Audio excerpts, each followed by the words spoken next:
Tune into the Salsa Kings Network. Crack one open if you dare, creeps.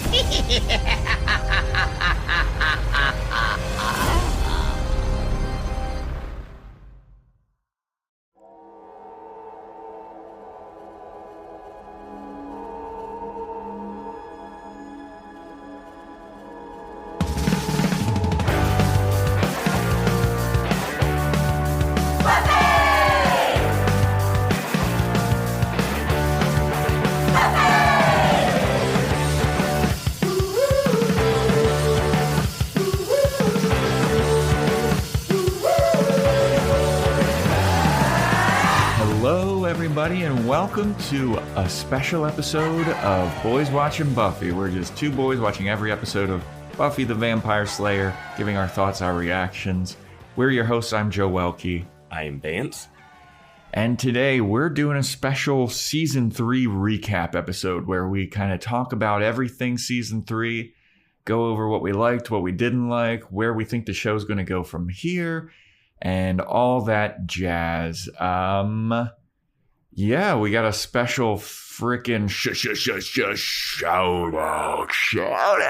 out for the podcast. We want to shout out Giza Lou for her or his. We don't even know. For their. There we go. For 2022, Vance. Come on. for its review of.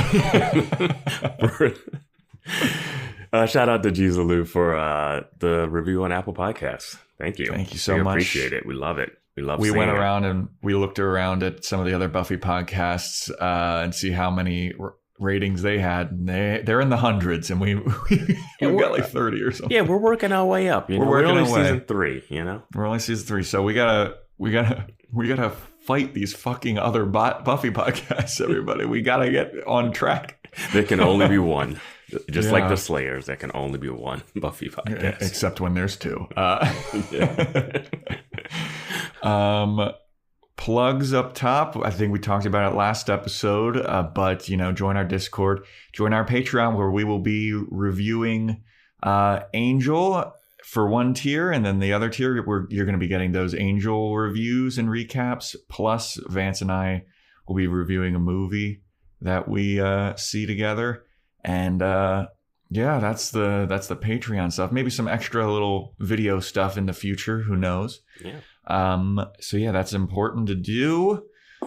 Whoa, my hip just cracked like crazy. Did you hear that? I thought you had dropped something. That was my hip, dude. Okay. Holy crap. I'm 32 years old, everybody.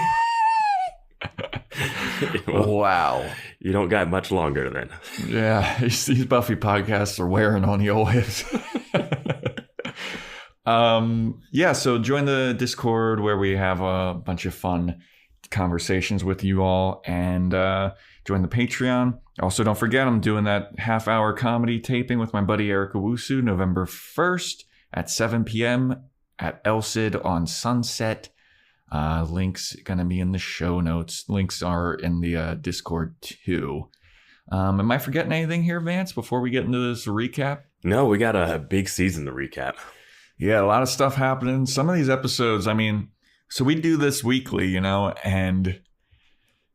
looked back over the episodes and I was like, really? That was this season? Like, I had to look and see when did Xander cheat on Cordelia? Because I was like, was that season 2 or is that season 3? This is so many months ago we watched this. What episode did he cheat on her? Do you remember? I think it was Lover's Walk. I think it's season 8. Yes, Lover's Walk. Season 3, episode 8, you're saying? Yeah, episode 8, Lover's Walk, when Spike there's not a season 8 of Buffy. Him. Unfortunately. Unfortunately for all of us. Until by the time we finish this, they're like, you know what? They brought Buffy back for season 8. Yeah, they rebooted it by then. We have to just continue. Then this podcast will be relevant. Yep.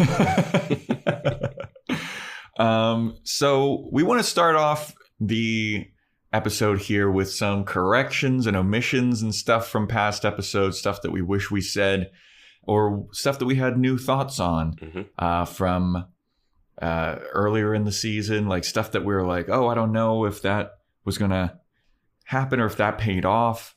Some of that kind of stuff, some miscellaneous thoughts. So One thing that we did get wrong, I think that we talked about it on the last episode, but I'm not quite sure, is that the girl that Willow is signing her yearbook is a Cordette named Harmony. Oh yeah, no, we figured that out in the last episode. Yeah. Like I just wanted to make sure we'd double check on that one. Yeah, we just didn't. For some reason, I didn't recognize her when she was in the hallway talking to Willow. I thought that she looked familiar, but then I was like, but I don't know from where, and it could just be a random, like, oh, that person looks familiar. I'll say this. It took you forever to realize Jonathan was Jonathan. It did. It really did. Like, I was like, this is a guy we've seen multiple times. Yeah. Yeah. You're like, some random student shows up. I'm like, no, that's a character. One of the few random characters that we know his name, because I did not know the Cordette's name was Holly, I believe. You mean Harmony? The Harmony, yeah. Harmony, yeah. I don't know. We're starting off this episode pretty tough. I don't know. When did they call her Harmony? Yeah, I don't remember hearing their name. I feel like that's like listeners in Discord that just have seen the show multiple times. Yeah. I will say, unfortunately, I got a little something spoiled for myself. But there was a debate in the last episode whether or not Jonathan died in that episode. Jonathan did not die. Jonathan persevered. I didn't have a debate that Jonathan died. The debate was whether Larry. Larry died? Yeah. Damn it. Well, I don't know about Larry. Larry doesn't show up in the show anymore, according to IMDb, is what I brought up. But we don't. It's not specifically that he died with that tail whip. Yeah, that tail whip was brutal, though. Yeah, so I figured he died, and then I looked on the IMDb, and I'm just going to say, sure, he's off living his best life, fine. He's living his best life with his lovers. Yeah. Do you have any miscellaneous thoughts here, Vance? I was going to bring up that we never technically find out Angel's purpose for coming back, but I think that might be what the Angel show is about. Yeah, I was going to say we haven't really figured that out. I wanted to bring up that Amy is still a rat. Yes, she is. Did not get resolved at the end of this season. Yep. She did watch them Willow and Oz bone, though. Which I'm sure she watched that. That was her long con. I don't know. I don't know if maybe they put that, because at the end of when they were done the banging, clothes got flung. The clothes got flung. They didn't. You think it luckily got flung so that you didn't see anything, or do you think that she saw stuff? I think she saw stuff. It wasn't covered. It wasn't like you put a bird to sleep at night and you cover the cage. Now the real question is, did she like what she saw? Did she enjoy it? That is not my question. That's the real question. Did she try to peek around come on, I want to see? Yeah, I feel like she probably wouldn't be into it because she's a rat now, So she only likes rat stuff. She's like, ugh, gross human stuff. Yeah. Show me some rats banging, and then we're talking. Or maybe if he turns into a werewolf, she might be into it. Oh, yeah. Savage. Here's my big one. Okay. The Ascension doesn't seem like a big deal. Yeah. Well, I think it's just because they snuffed it out so quickly. No, my thought is any military could destroy this creature. It's kind of like the Judge. Where it's no weapon forged against me. And they're like, oh, bazooka? Yeah. You think you meant back then, no weapon. But now we got some heavier shit there, Judge boy. You mean a fighter plane couldn't fly over and just bomb that after it ate all the city? And just we did. It's like they had flamethrowers and what, arrows? And then a bomb. Just 20 soldiers with AKs coming in. Yeah. AR-5s, done. Even grenades. Yeah. It's a wrap. Just a bunch of grenades. It would be a drone strike and it'd be over. I just wish that we could have seen it play out a little bit and what the result was going to be, just because Ascension refers to going up. And I guess that the mayor technically ascended from being it's a 5'10" guy. Yeah, it's a metaphysical ascension, not a... But what would have happened if he did destroy Sunnydale? Does he just go across the country, or I don't think he makes it out of California. Yeah, he definitely doesn't make it out of California. What I just don't know what the end game is for that, because it's definitely going to get destroyed. And for me, it comes down to us having, if it wasn't for Anya being like, I've seen this, I might even take a spaceship to the moon because this is so bad. Like, you know what I mean? Like, what are you talking about? Like, just go to the next town and just watch us destroy that thing. Yeah, I mean, we also thought that she was going to come back in that last episode. She did not. She booked it. Yeah. I thought that she was going to be like, oh, I'm going to get some demon stuff and we're going to figure this out. But no, she's gone. Wait, is Jonathan's going to go to Sunnydale U too? I don't want to say anything. Okay. I figured he would still be in the show. Yeah, he's still in the show. Yeah. For quite some time, I think. Okay. Yeah, that's fine. Yeah. But, yeah, man, I mean, some of the big boss battle, like their goals, like I just don't know what they're supposed to accomplish. Yeah. You know, like, is he supposed to bring other demons with him too? It doesn't seem that way. It seems weird that you can become a demon. Yeah. That also seems really weird. Like, oh, you haven't faced a demon yet. These are just hybrids. But also you can become one if you do a bunch of steps. Well, I did a little like reading about the mayor for this. Nerd. Yeah. And so he apparently has been making like Faustian deals with demons to stay young forever, which is something that you... That's a 100-year thing. Yeah, which is something that you alluded to. But he also was the founder of Sunnydale. Mm-hmm. They mentioned that. Yeah, I know Faith mentioned it, but she's like, he founded this place for demons to come feast. So if he founded Sunnydale 100 years ago, he founded it in 1899, I feel like it would have already been founded, you know? I mean, when was like Lewis and Clark? The town could have been, I don't know exactly how founding towns works. Like, was it a town there and no one like had claimed what it was exactly? Yeah. I don't think Lewis and Clark landed on the West Coast. I mean, Lewis and Clark happened in 1804 to 1806. I mean, the San Francisco 49ers, that was about the gold rush. Like this. Yeah, that's the Oregon Trail gold rush kind of thing. Yeah. I mean, I don't know what the deal is with founding towns, but it had to have been a city beforehand. I'm getting real picky about this.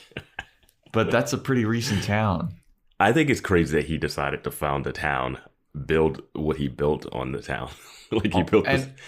Well, did you think that he figured out that there was a Hellmouth there? He had to know it was a Hellmouth. I think Hellmouths predate everything. But I don't know why not build the mayor's office on the Hellmouth versus the school on the Hellmouth? Yeah. I mean, honestly, they had no idea the mayor was going to show up when they started the show. Yeah. So they were like, Hellmouth cool, Hellmouth library cool. Yeah. Yeah, I mean, this show is also like a mid-season replacement, so I doubt that they even thought that it was going to get past, season 1 or whatever. Yeah, it's not like they planned out 7 seasons from the go. Yeah, but and I'll say this about the Ascension. I'm fine with it. It's just like they got to wrap it up. It's fine. Yeah. I wish we would have seen a little bit more destruction. Like he ate like 2 people. He just stood there and just like did nothing. Yeah, does he like? Are his powers only that he can eat people? Can he breathe fire? Like what? Because Anya says that the last time it happened, he destroyed a whole town. Yeah, and all we saw was him like tail whip Larry and eat Snyder and eat Harmony. I think. No, Harmony got bit by a vampire. Oh, well, he ate some other girl. I think. Yeah. Like he got dealt with pretty quickly. I thought he was just gonna tail whip a whole row of people. That would have been sick. Yeah. That would have been so dope. And they would have just looked at Buffy like, protect her. Now, obviously, the 800-year ago Ascension, I'm guessing that not everyone in the town was like aware that it was happening. Yeah. So having all of the students aware that it was happening.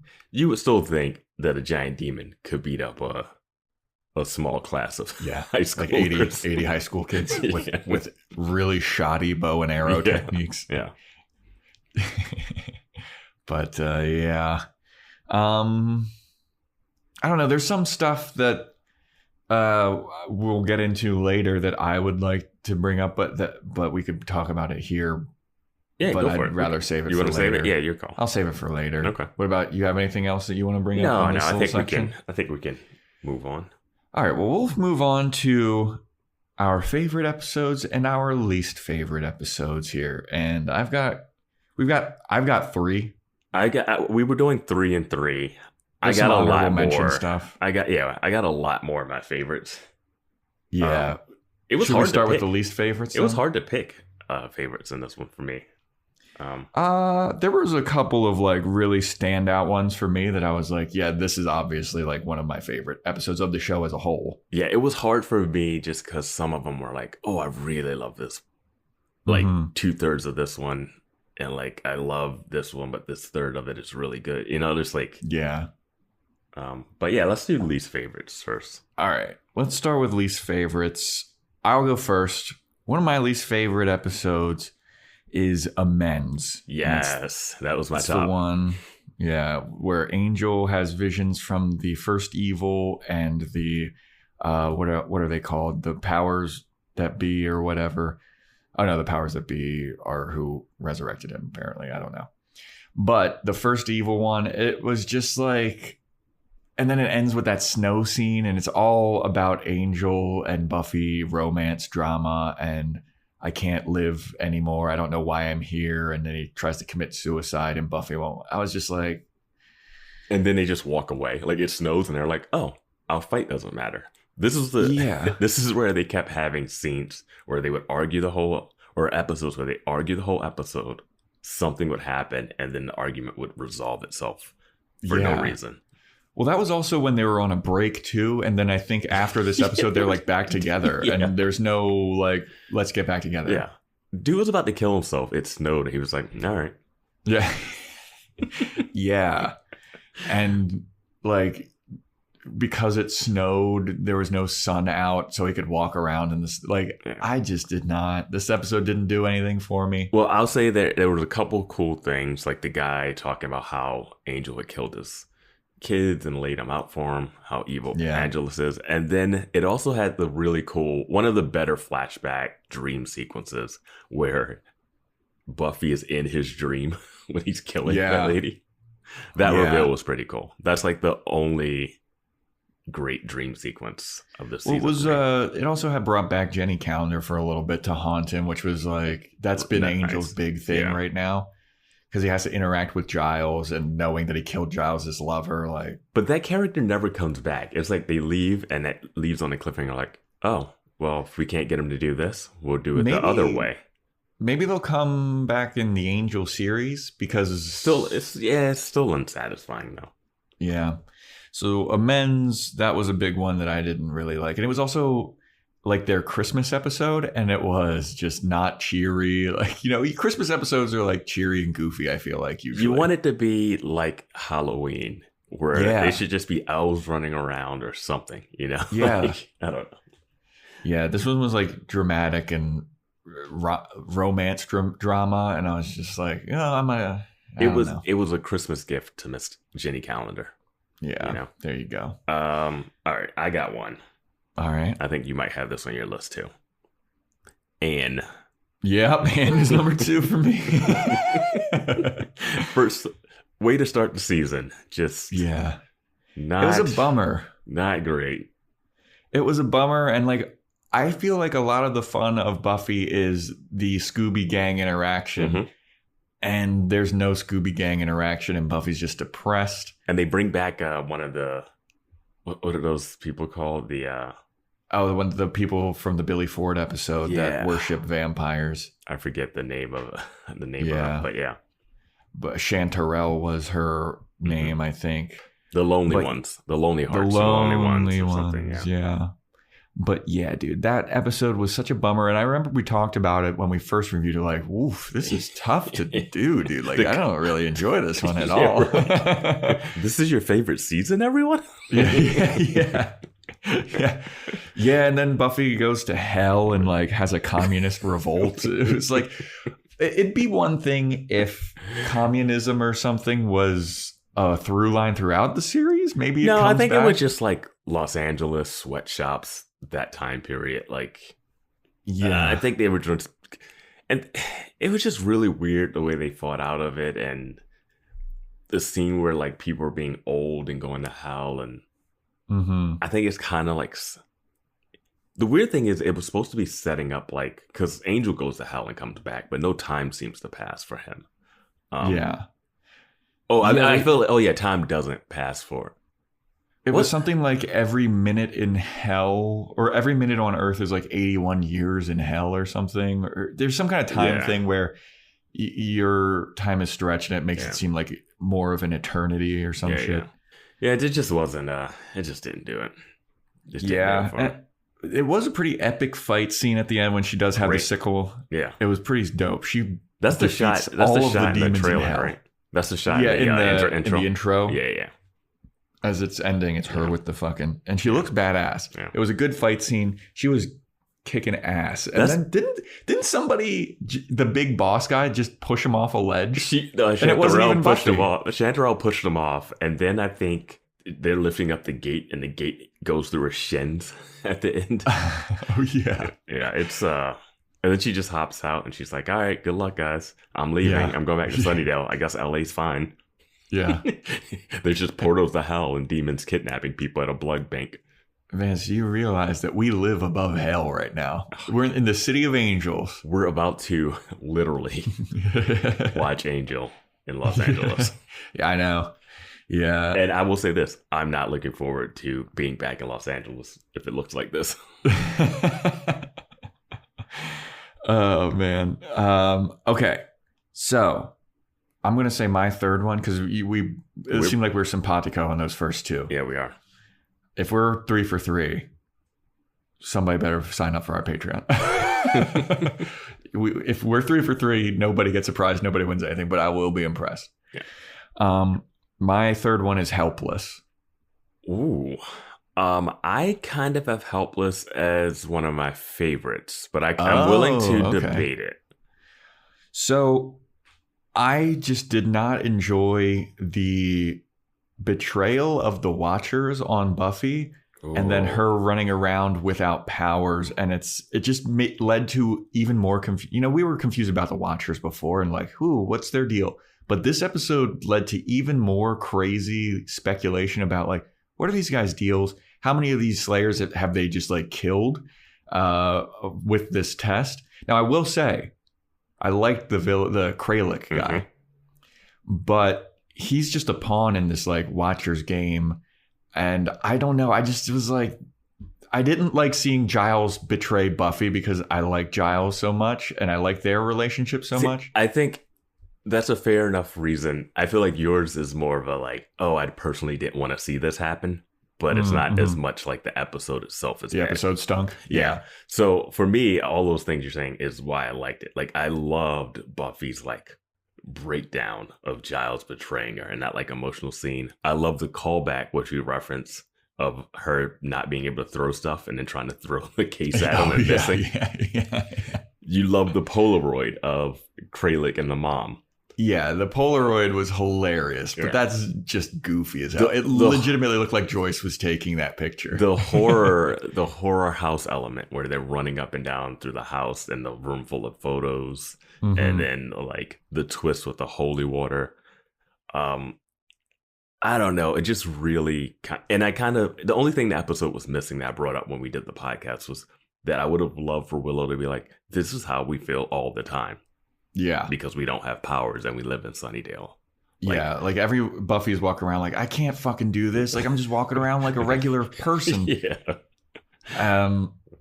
But yeah, I mean, there's a lot of great moments in this episode, and like I like Kralik as a villain, maybe foreshadowing, but altogether, like it just didn't work in my opinion. Like I just didn't like where it went, and it led to so many more questions that we have not gotten answers to. I feel like. What do you mean? Like with the Watchers, how does this work? How many of the Slayers have died during this test? I don't think a lot of them have even made it this long. Made it to the test? Yeah. I think you become a Slayer at 16, so. Well, also this is Buffy's 18th birthday. This is how she celebrates. Every one of her birthdays is horrible, though. True. Yeah. I wonder if that's going to continue. Like her first birthday was like having to face off against the judge. Oh, yeah. They reference that, yeah. And then she turns her boyfriend evil. Wasn't that her birthday too? Yep. Yeah. Was it? No, I think he it had was. sex with her when she was 17. I don't think her birthday had happened yet. I guess it was around her birthday time, yeah. I think it was. Man, they Pretty really sure they really like hanging on to that. Like, she just turned 18. She's raring to go. Yeah. Well, what was your least favorite episode then? Well, I had a couple options. I wasn't really sure. So I'm just going to kind of throw them out. I had quickly run through them. Yeah, I had like Beauty and the Beast. What happens in that one? That's the werewolf one. That's when we see... Oh, the werewolf hunter who's a creep. And we finally see really bad Oz werewolf outfit. And one of Buffy's lowest moments is when she tells the abused girl, if you don't want to get hit, don't get hit. Yeah, the don't get hit line, and that is rough. And then it's just weird fight scenes, and Angel comes back. Angel's feral in that one. Yeah, he is. He comes back from hell. It's just I don't know. He comes back from hell naked, somehow finds pants. and a guy walks into... The werewolf hunter walks into the bronze with his gun. Yeah. And they're just talking about werewolves full volume in front of the staff. Yeah. I also had Revelations. What's that one? Revelations is... Let me see. Revelations is the one when Faith that's shows Gwendolyn up. Post. Yeah. Faith shows up, Gwendolyn Post. I thought the glove was lame as hell. Well, Faith has been in there. She shows up in Faith Hope and Trick. Yeah, but this is when the new Watcher shows up. I don't know. I feel like this is an important episode for... It's definitely Watcher not my favorite. Lore. For Watcher lore. It's important for Watcher lore and for planting seeds of doubt in Faith. Like, this is the kind of a kickoff of, like, Faith not trusting Buffy because Buffy then has, like, all these secret meetings with their friends. And then Faith is like, oh, I thought that I was her friend. And then she goes and tries to kill Angel. But this for me muddles it because she should have been like, oh, I was being played by the lady that called me an idiot. So I should realize that I shouldn't be against you guys. Like, I was being used. Yeah. Yeah. Like, it's not valid, her thought right there. Yeah. Also, she doesn't go to the school. Just go to the school. Everyone else seems to do that. Wesley decides to go to the school. Anya goes to the school. Just go to school. Very fair. Like, I don't know what you want. They're having a meeting during school and you're just roaming around. So that's your fault. And I just had, like, choices as one, too. Why didn't you like choices? Choices is... Which one is choices? Like, these were the one floating. Where Willow is kidnapped and it's the box of Gavrock. Yeah, it's... yeah, I guess it has the nice pencil kill in it. Wait, is that the one? It does have the box of Gavrock, and it does have the pencil kill, yeah. And this is where also Faith decides that she is going to go to UC Sunnydale and she's going to keep doing her witchcraft stuff, even though she got accepted to every college that is known to man. It's just like it really just hinges on that one scene where they trade off the box in the cafeteria, which is just planting a seed of like, should you guys be together, Buffy and Angel? Mm-hmm. But other than that, like, I thought Willow's grabbing the pages and just sitting there and having a reading montage was... Yeah, dude, that reading montage, I was like, dude, rip up the books. Get out. Like, you walked one room over. Yeah. Then you have the Mission Impossible table fight. Well, also, we need to talk about, like, so Willow did rip out a couple of pages from the books. How did the mayor successfully do the Ascension? No, she wasn't ripping the pages out so that he couldn't do the Ascension. She was ripping them out so that they would get information. But I feel like if it had important information on those pages... He read it. But he didn't have the books of Ascension at all because remember that guy was trying to sell them to Faith and Buffy. That was months ago. Yeah, but like, how did the mayor... I guess the mayor had Xerox some copies No, or something. The mayor already was planning the Ascension. Then a demon showed up and said, hey, I have the books of Ascension. And but he was giving the books of Ascension? The mayor doesn't need them. Buffy needs them. Like that's why he had Faith take them, because he didn't want them to know what the ascension was and how it All was. right, fair. Yeah. I thought that it was like he needed them, and then I was like, wait a minute. No, she would have just burned the books if that was the case. Yeah. Okay, well that makes sense then. Any more least favorite episodes? No, and these are like, they were least favorites, but not like awful terrible. Like I think Amends and Anne stand up. As like they stand above as like the least favorites. But now we can talk about our favorite episodes of this season, Vance. Yeah. Do you want to kick this one off? I started off. I will, and I don't have these in any particular real order. I do have more than 3, but I'm going to throw out Gingerbread as you liked Gingerbread. I like Gingerbread. I've been a big champion of that episode. I love stuff where you have the town people against the the psychological. It was a good villain story of like, we're going to turn the town against, we're going to turn the Avengers against each other. Dude, they're about to set them all on fire. You meet Willow's mom, and that's crazy. Amy turns into a rat. You get that kill at the end. This is the episode that has a great line of Cordelia. Giles getting knocked out, and Cordelia's like, dude, you got to stop getting knocked out. Dude, how many times you get knocked out here, Giles? Yeah. I forget what else happens in the episode, but I don't know. I know it's not a lot of people's favorite. But I thought it was a good episode. I did like the psychological stuff of it was a very much like Captain America Civil War, where it's like a less powerful demon is in it. Like it can't physically destroy things, but I'll say this is definitely high in my honorable mention then. Like, because it's definitely probably at the best. It's not the best episode of the season, but it is an interesting one to see Buffy against her mom, who has been brainwashed by these ghost kids. Yeah. All right. You know what? You made a good argument for it. I accept. Okay. One of my favorite episodes, and again, like Vance, these are not in any kind of order. I enjoyed Lover's Walk. I enjoyed that one a lot, just because anytime the Spike is around, like Spike's not in this season except for this episode, and I feel like both of us, while we were going through this season, when Spike shows back up, we were both like, "Fuck yeah, we needed this." We needed a little dose. I'll say that because when Spike shows up, it's when the show is not at its best. Yeah. I mean, maybe Lover's Walk is actually it's episode 8. It's after Revelations. But yeah, I like this episode. I don't love it. I mean, Spike gives it a lot. Like it gets a lot of boost because Spike is in it. But this is also, Spike calls Buffy and Angel on their bullshit about like, dude, you guys are not friends. You'll never be friends. I may be Lover's bitch, but at least I'm man enough to admit it or whatever. One of the best lines of the season. Yeah. And it's just like delightful Spike. And then he just goes on like a killing spree. And then he's like, oh, I didn't even really need to get back with you. So, I just need to kill some people. Yeah. Oh, okay, I'm good. See, just like bolts. Well, he wants to get back with Drusilla. He's just going to go back and take her from she was dating a rock monster or something. And it also has the great scene where he goes to Joyce's place and they're hanging out and he's having s'mores or hot chocolate marshmallows.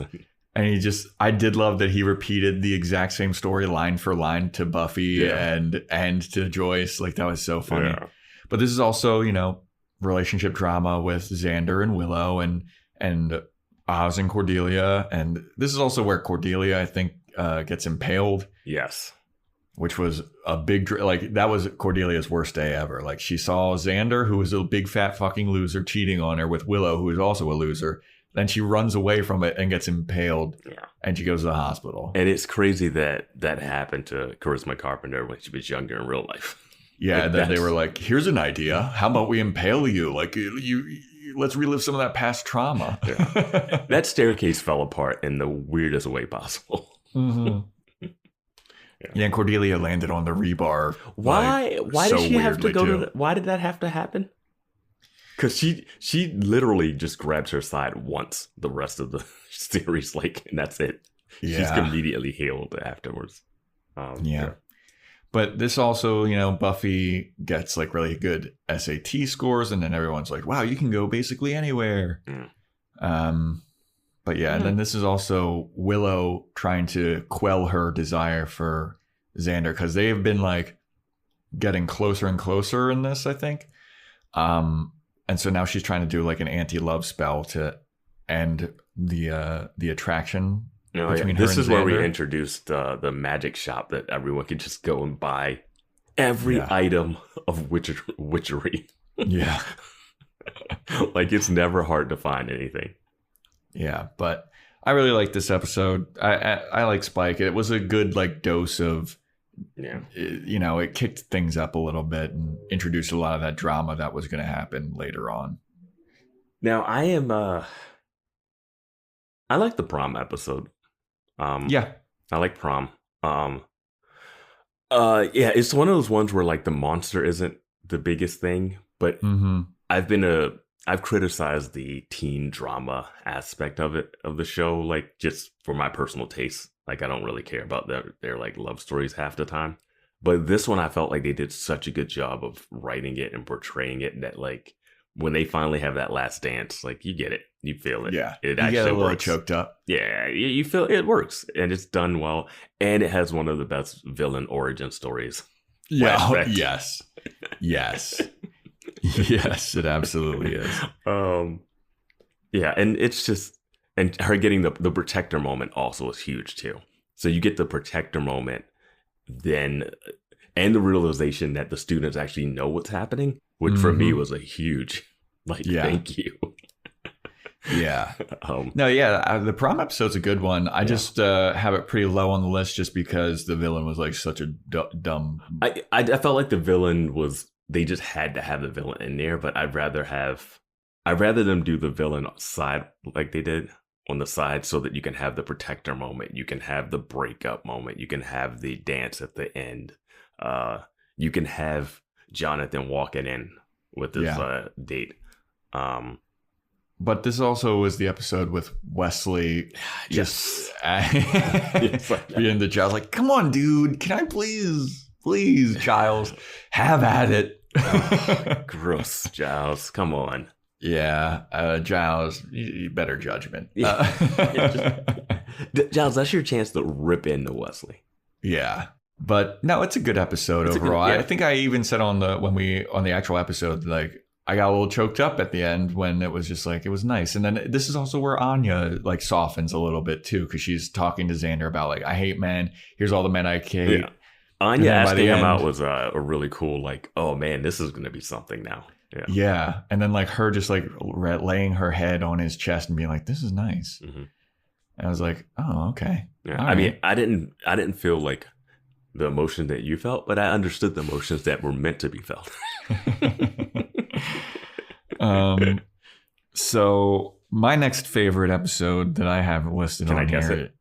Yeah, go for it. The Zeppo? Oh, it's on that. It's on the list. Okay. The Zeppo is great. I love the Zeppo. The Zeppo is so funny. And I don't know why, but Xander's side adventures to me are just like so funny because he's just like a goofball character. Yeah. And this one really shows his, people hate on Xander, but this one like really shows his value and bravery and like his character, for lack of a better term. Like, he's not going to let people just like fuck with his friends.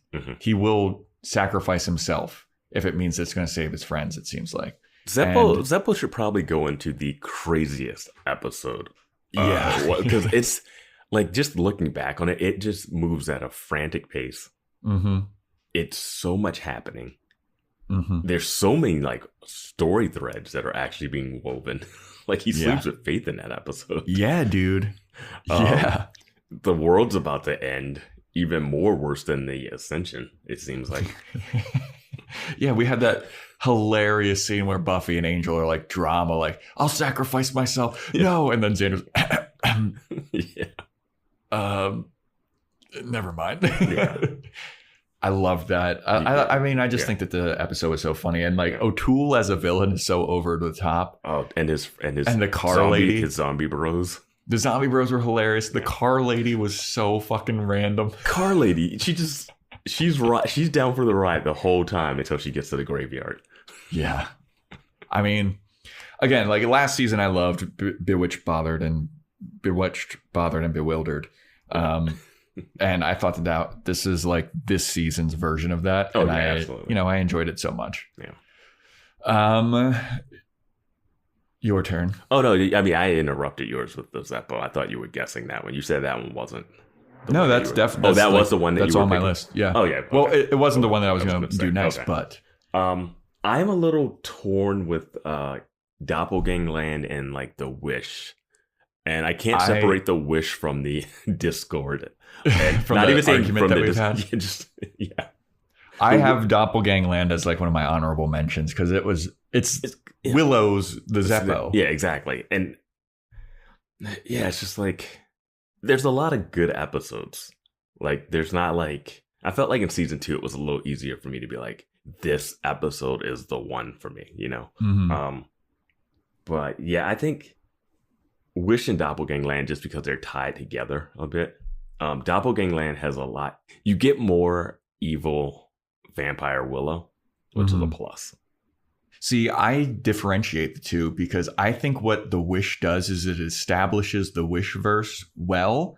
Mm-hmm. But I didn't like the episode. It was too, to me, it was too like, it wasn't as fun. Yeah, I can't remember the beginning of it. It's just Cordelia walks in. She's like, that's the big glurp or whatever episode. Everyone's like making fun of her for Xander cheating on her. Yeah.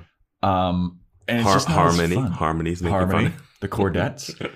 But then like once Cordelia goes to the Wishverse, she like dies pretty quickly. And then the rest of it is just like angry Buffy, sad Giles. Like everyone's so sad in that universe.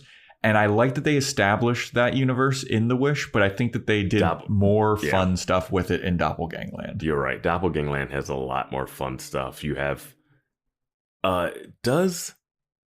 you have like where Cordelia, where they switch clothes and the thing, and Anya's in there again, and you get to bring back Anya, and she's like, she's trying to order from the bar. I'm 1,100 years old. Yeah, Doppelgangland is better than the Wish. Yeah, I will liken it to like if you've ever seen The Purge and The Purge Anarchy. The Purge Anarchy, like The Purge did a good job of setting up the Purge universe, but it's like a home invasion movie, and like it's not very interesting. What is interesting? It is very interesting, but sure. But what is interesting is in The Purge Anarchy when the dude's out in the world of the Purge and you're seeing everybody purging. Like that's what everybody wanted to see. The Purge logic is insane that the crimes would only be gruesome murders. Yeah. Because like I don't think if everyone's like, oh, murder's legal today, everyone would be like, well, I had no desire to kill anyone, but now I am. Well, it's funny because they always specify like all crime, including murder, is legal. Yeah. You just say all crime. See, I just want to see the day after the Purge. Dude, I wanted to write a comedy movie about the day after. Yeah, just like or like a pilot or something. Yeah. Post Purge. And then like people going to work the next day like, oh, hey. Sorry, I almost slit your throat last.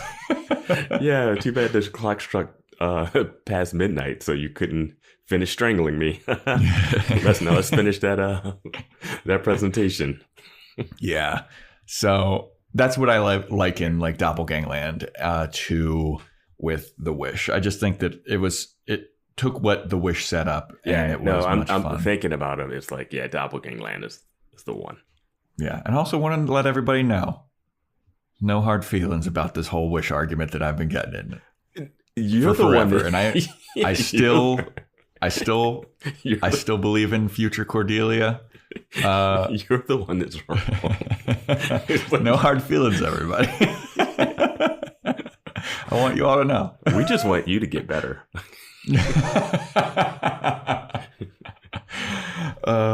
Okay, so my next favorite episode, and I'm going to guess that you have this one on your list as well.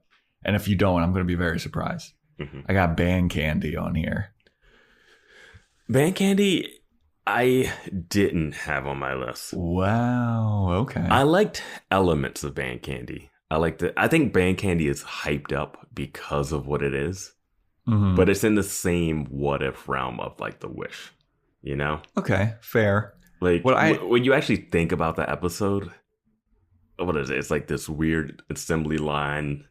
Ethan Rain like breaks a dude's neck in front of Mr. Trick. That makes no sense.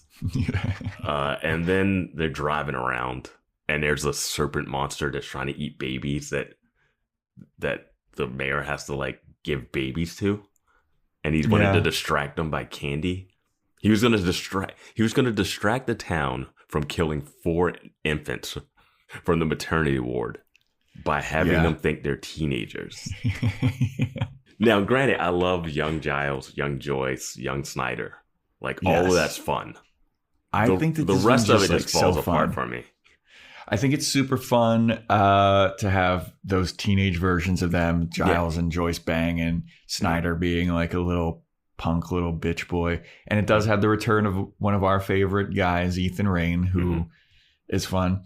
Also has one of those insanely iconic moments where Buffy punches Ethan Rain, and then Giles in the background jumps up. Yes, loved that. We had a GIF made of it. Like it's in my phone. I love it so much. Well, my thing is like this episode. Like that's the problem with choosing some of these episodes, because I look at that and I'm like, oh, that's all fun. But then I look at the other stuff around it, and it's just not as like they go to the bronze and the doctors are like singing on the thing, and like they're singing on the stage, and Buffy and them are like, what's going on? They're acting like us. And it's like, all right.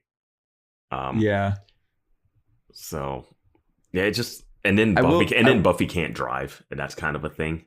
I will admit that it's not as like consequential for the entire thing, but I think it was just good fun. Yeah. Yeah, it's good. I thought it was good to see that. I thought it was good for the actors to get a chance to let them do other stuff. You know what I mean? Like, hey, Joyce, you don't have to just be the mom that has no idea what's happening. Yeah. Now, also, like you said, the demon Lucronus, that was so rough. Looked so bad. We do get a teaser that Mr. Trick could almost fight. I mean, they don't fight because he leaves, but like he could hold his own in a fist fight. Yeah, and he does have that terrible like Starry Night background as he escapes. He's like, "Adios, till next time." Like, do you have any other favorite episodes here? Any other episodes of note? I had written down. I have like Graduation Day, the first one. The first one. I think I might like the first one better than the second one. It's like Kill Bill. Where the first one's so much better than the second one. I think Kill Bill, if they would have combined the two movies, it'd be perfect. Because the second one's a little slower than the first. The first one's all action. The second one's a little more drama. Yeah, if you mix the two together, I think you get a perfect movie. But I think I like the poisoning, and then her having I like Buffy quitting the Watchers Council more. Okay. But I mean, that's just like a randomly there. And I think I wrote down enemies, but I don't even remember what that is. Yeah, enemies. It's one where. Oh no, enemies! I liked. I liked it because it just got so over the top convoluted. Yeah. Where I always kind of love that in like sitcoms and stuff where it would just be like this big twist of like. Angel revealing that he was faking the whole time is fun. Yeah. But yeah, then you get Angelus back, which this season is missing Spike and it's missing Angelus. Well, we do have the mayor, which is he's a great villain throughout the series, like a big boss villain. But I know what you're saying about Angelus. It is very fun. But then, I mean, I remember when we reviewed that episode, we had to like do a weird breakdown of the timeline of how all of this had to happen. It makes no sense at all. Yeah. It's a fun, for me, it's like the Band Candy fun ride. Yeah. But like, what is that? Like, it did have a good twist. 2 episodes this season, we learned things about Giles that are just thrown in. Like, he talks to the Fates in the Zeppo episode. Yeah. And in this one, he just has a friend with magical powers that he introduced to his wife. Yeah. There were some good lines in this one, though, in Enemies, where Buffy is like, I am better than you, and I always have been and I always will be. Mm-hmm. And then Faith is like, I got your boy. I'm the best actor in the world. And then Angel, second best. Yeah. And this is where we learn that Buffy can't kill Faith. Like, she has the knife to her neck, and she's like, you're not going to do it, you wimp. And she kisses her on the forehead and runs off. And then everyone just stands there. Yeah, that was no crazy. One chases after her. She's on foot. Yeah. Yeah. All right. So we've gone through our favorite episodes. Now I think it's time that we move on to our favorite villains from the season. We're not including the mayor and Faith. We, those are like the big villains. And we all, as we know, we all love the mayor. And some of us are, jury's out on Faith. I don't know. I don't know how you feel about Faith. I don't know how I feel about Faith, to be honest. I don't like Faith necessarily, but I think she works for the show and what they're going for. Yeah. And I know some people are like, I could see they start her off. I think if you're watching a show and you're at that age and you're at that like time and you're like, oh, I relate to Faith. Like, cause she comes in and she's like the rebel with the leather jacket. And she's not like the cheerleader, like popular, like Cordelia's like over the top, like mean girl. And then Buffy's kind of like the like do-gooder. Yeah. And then if you're like that little rebel, you're like, oh, that Faith is for me. But then they turn Faith so bad that it's like really hard to. I remember I reposted one of our things from the Boys Watching Buffy Instagram onto my story, and somebody replied to it. It was like, I idolized Faith when I was growing up. Like, I thought Faith was the coolest. And then we continue watching. I was like, oh, really? like you have the perspective of. Yeah, I can see early in the season being like, oh, cool. Like, but by the end of Bad Girls, kind of free spirit rebel. But by the end of Bad Girls, you're like, holy shit. Here's the thing. I don't care. Like, oh, my hero. But okay, so we're talking about like the kind of episode to episode villains for this episodes of the villain of the week almost. Yeah. So let's do the same thing where we start with our least favorites. I'll go first. Going along with my like episode least favorite, I got the first evil type thing that was just giving Angel visions of Jenny Calendar and all of his past. Like I didn't that whole episode. Them and the and those little eyeless creatures or whatever. Yeah. And they kind of stunk to me. Yeah. Like that. I mean, that whole episode as a whole just was that tough snow. To get through. That walk through that snow was just not for me. Yeah. Yeah. So I got those guys as one of my least favorite villains of the season. What do you got here, Vance? Least favorite. I'm gonna go with the Slayer Fest '98 assassin crew. They were so dumb. Those like military guys that shot each other. Yeah, and we didn't get to return that cowboy guy. You know, I'm even gonna say the guy with like knives in his arms. Oh yeah, that yellow guy. Yeah, I did like when Mr. Trick was like, "Whatever the hell you are." I do like when he tries to jump out the window and is boarded up. But yeah, those guys did kind of suck. That I forgot about that yellow guy with the spiky head, and Mr. Trick looked at him like, whatever the hell you are. I have the Hellhounds on my list. Oh, good call. From the prom. Yeah, I mean, they were just stupid and real easy. Yeah, the Hellhounds, they didn't really have any kind of consequence. Buffy shot him with a bow and arrow, and like that was it. And she snapped one of them. Like those are just like actual dogs at that point. Yeah, these are hellhounds. They eat brains, and you can't stop them. You raise them, and it's like, oh no, you can just shoot them with a gun. Yeah, they made so much about them to be like they're bred to murder and eat human brains, and Buffy was just like, they're like, Buffy, you got this? Cool, yeah. Cool. We're gonna get dressed up and go to prom. She shot one with an arrow. She stabbed another one and broke the other one's neck. Like that's just. Hire some guys. Like the dudes have more of a fucking... Sunnydale Exterminator's gonna handle this. Yeah, get a UFC fighter or something. Like it'd be more more of a tough out than these hellhounds. Like they stunk. Yeah. I'm gonna say the werewolf hunter. He wasn't great. Yeah, he was also a creep. Yeah, he was a creep. Making it. They could have done I wish they would have done a better job with him, because I think he had a valid argument of like, hey, werewolves are a problem. We need to kill them. But they made him a big game hunter that was in the like okay with older guys dating younger girls. Yeah, I think his name was like Kane or something. But I agree with you. I know that we talked about it on the episode that we when we reviewed this episode specifically, but his backstory just sucked, and it could have been a lot more dramatic. He could have had more of a reason to be hunting werewolves other than like, I gotta collect their teeth on my necklace. Yeah, I mean, instead of teeth, it was like a locket with the dead wife that was mauled or something. Yes, exactly. It could have been so much more. Which is low-hanging fruit, and it's been done before, but at least it would have given him some motivation where it was like, well, he is kind of right. Yes. And you guys are trying not to kill him because it's what is it? It's Oz. Yeah. And this is the good Oz. This is the good Oz werewolf, though. Yes, it is. That is the good Oz werewolf. Why didn't they just stick with that? I don't know. It's actually a werewolf, not a hellhound. But yeah, if they would have made that guy's backstory a bit more compelling, he would have maybe been a little maybe even on the favorite, just because they say that like a good villain is the hero of their own story. Or he could have been fun like the original Jumanji hunter.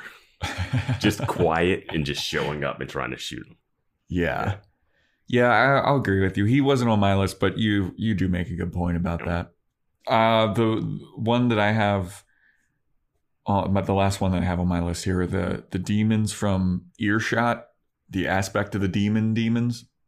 They looked bad. They looked like putty monsters from Power Rangers. Wait, what are you talking about? Which one's from Earshot?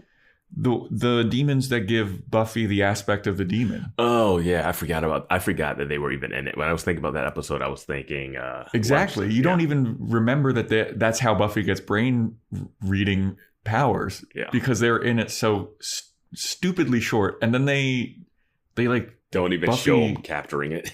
Yeah. Like they were like, the power that they gave Buffy was cool, and it was interesting for the episode as a whole and the message of the thing. That's like the Hellhounds, where it's just like, we need some demon thing. Like, we want to do the Earshot where she hears stuff and she's going crazy and it's a school shooter, but we have to throw a demon in here. All right, squeeze the demon in really quickly.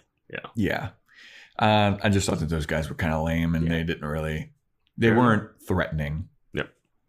Do you have anything else on your list? I think let's move on to the greats. All right, the greats. I gotta go, Mr. Trick.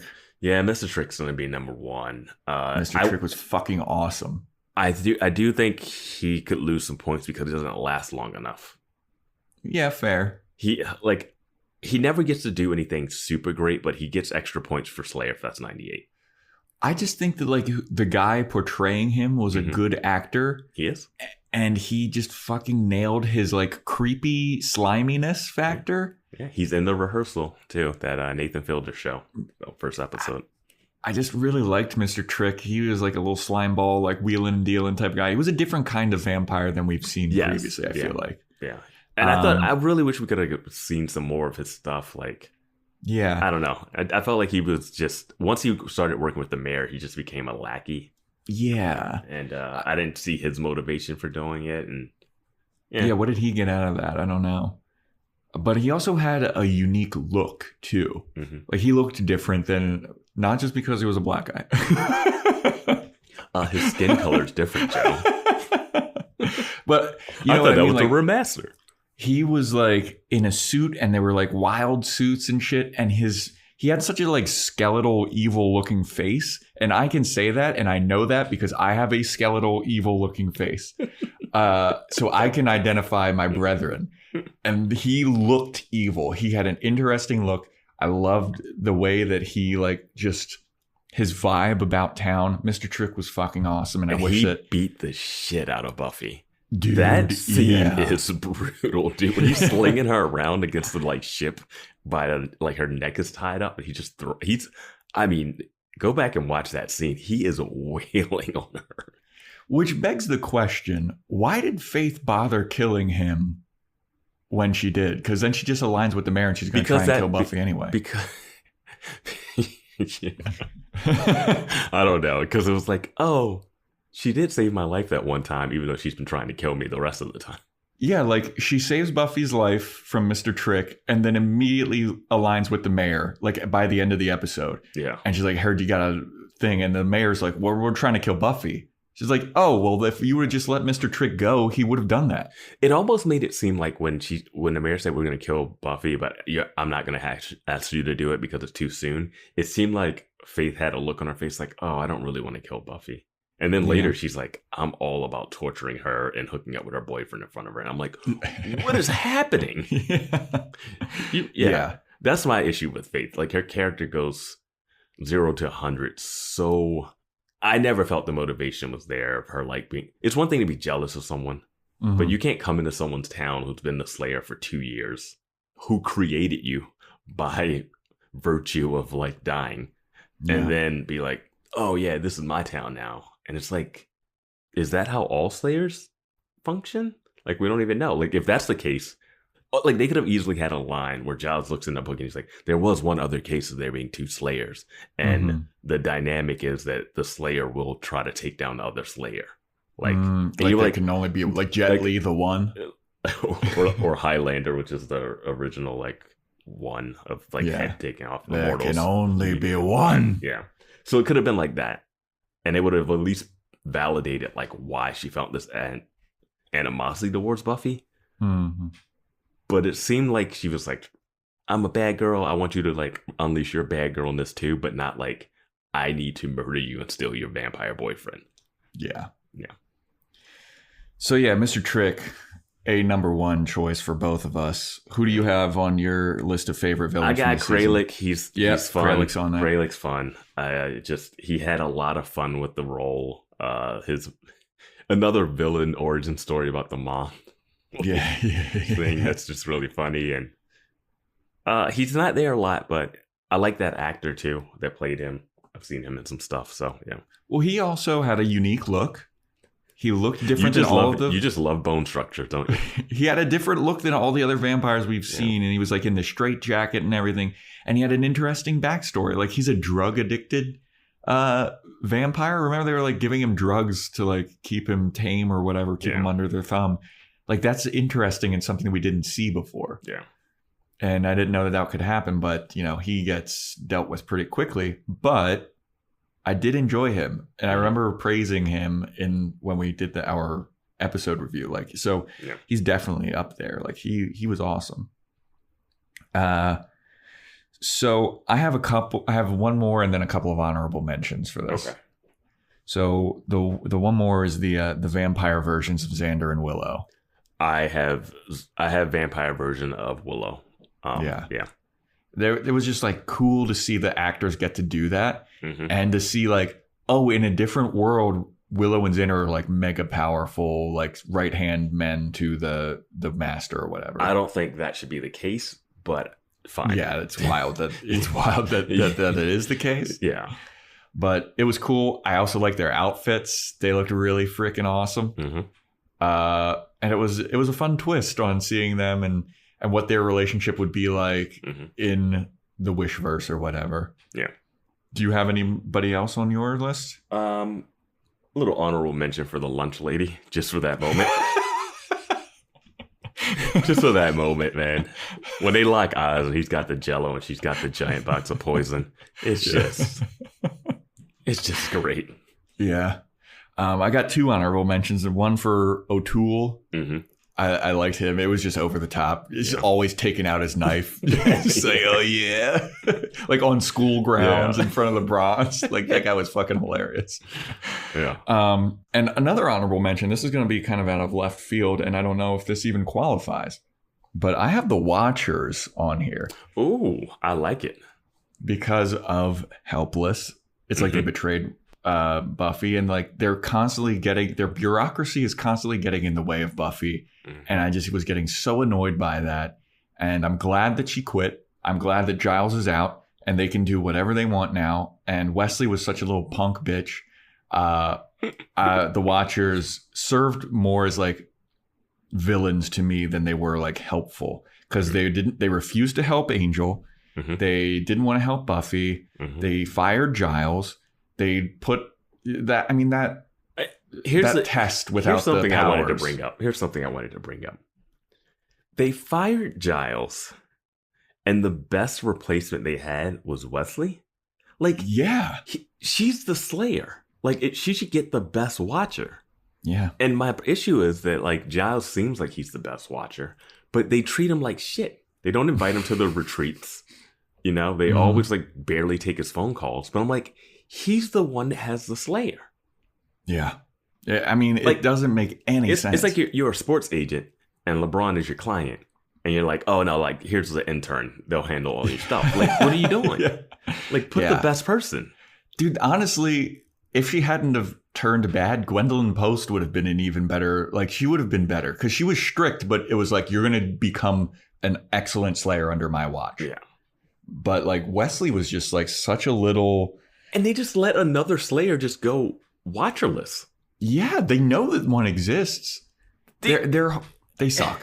I just don't get what they're doing. Like, I know eventually we have to go to London and see them or something. We have to. There has to be something. But we're 3 seasons in and we're still confused by this group. Yeah, I mean, and I don't even know if they will show us a little back. That's the thing. So, like, I don't even know if we're gonna get some answers on that. I mean, I did have a prediction that next season we'll have to deal with her. Her versus Watchers. But like versus the Watchers. Faith was a rogue Slayer who left and had no Watcher, and they were just like, no, we're not sending extra people. It's cool. Wesley, you can handle 2 of these. The only one we really need to keep an eye on is Buffy. Faith, she can do whatever. And Wesley, who's probably the least talented of all the Watchers, is the one we send. Yeah. Well, he did have like a lot of book smarts and he did have some good ideas. I will defend Wesley there for a little bit. Yeah, but he definitely seems like he's a little green. Yeah, definitely. He did say he was like, yeah, I've seen a vampire up close under controlled circumstances. Kendra's Watcher seemed like he had trained her better, and she wasn't even a Slayer until like 2 days before she showed up. True. Very true. But yeah, that's it for our favorite villains and worst favorite villains. Now, we have our favorite moments. I also have least favorite moments as well. Let's just run through some moments. All right, least favorite moment. The Saint Buffy line when she's talking about Jonathan. Hated that. That was like so bitchy and rude. It undercut everything. Like, I still think her dodging punches domestic abuse advice. Yeah, that was a terrible moment. Especially bad advice coming from another girl to another girl. 2, coming from one who can beat up people. Yeah. 3, coming from a girl that's in a love relationship with a vampire. Yes. Who was just trying to kill her constantly. And then she sent him to hell and then brought him back. She's like, I don't know. Are we? Are we not? What? Yeah. When Angel tries to bite me, I dodge it. Why don't you do it? Yeah. Tough stuff. Yeah. Tough stuff. But yeah, that undercutty line, I really liked it. I really wish that Jonathan never hears her say, what am I, Saint Buffy? He's 3 feet tall. But it's like he got a taller prom date. Yeah. It's just that moment where you want to see him walk past her like, Buffy.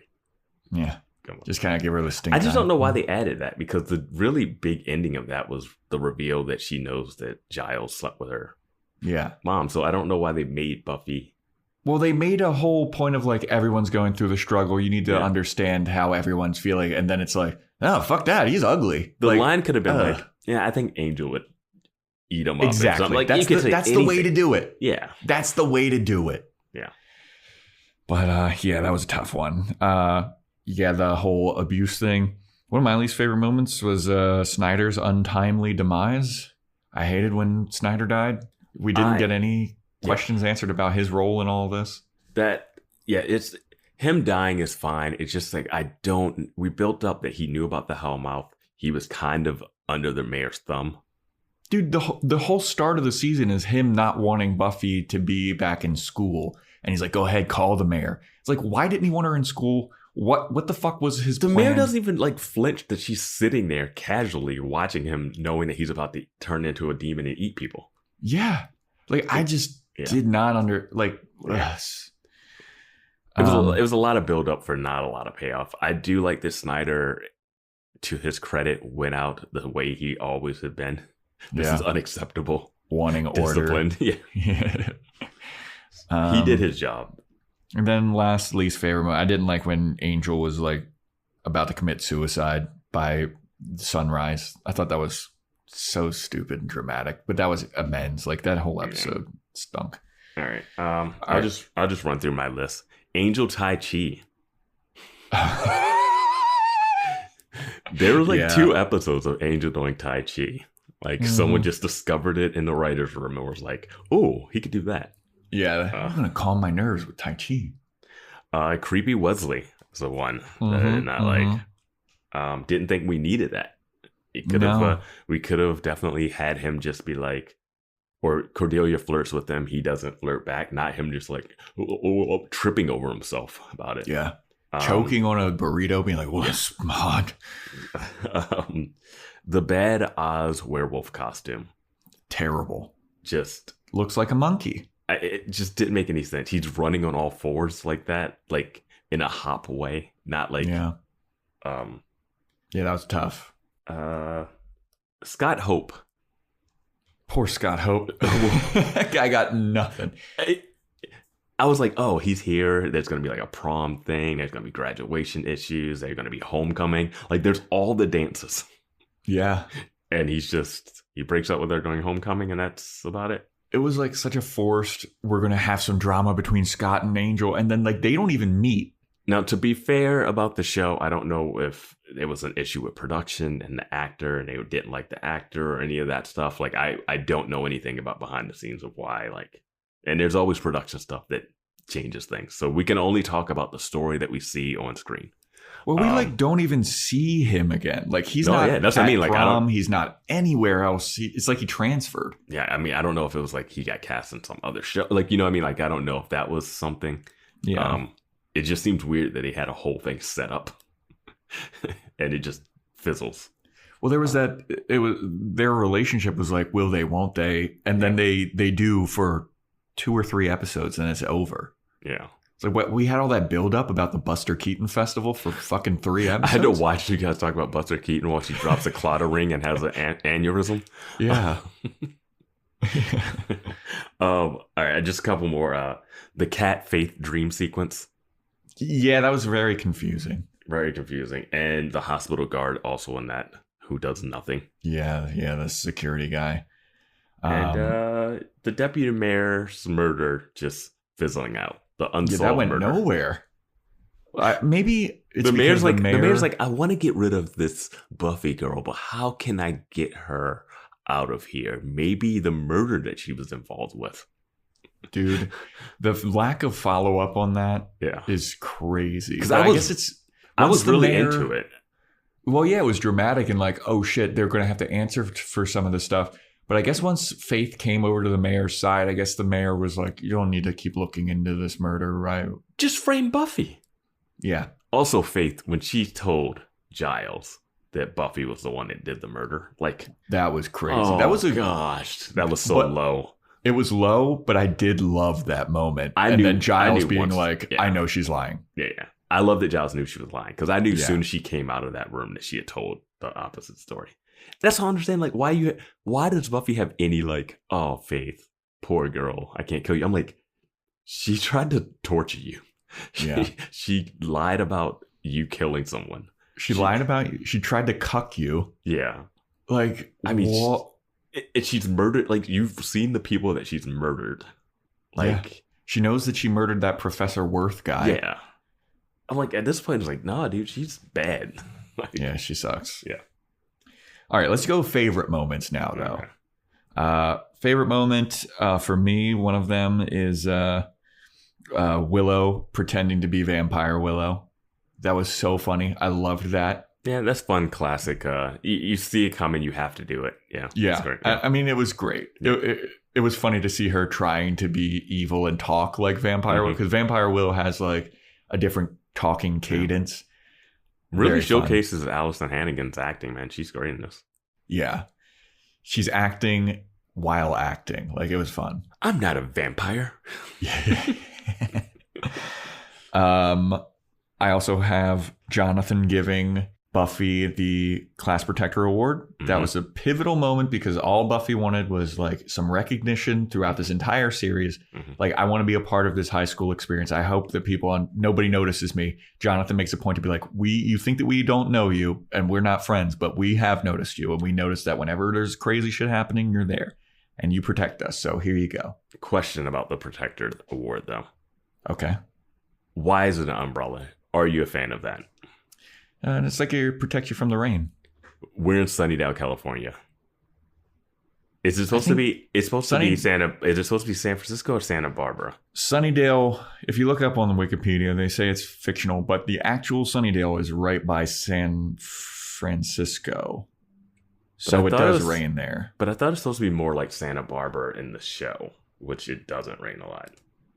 Well, we know that the high school is in Torrance, which it does not rain a lot in Torrance. The award looks weird. It does look weird. It looks like they put it together like in 2 seconds. Yeah, like someone's like, I have a bedazzler. Yeah. Like, let's get some glue gun and put a little fucking sparkly something or other on it. It's like they wrote the scene and then they were like, oh crap, we never told art department that they have to make something.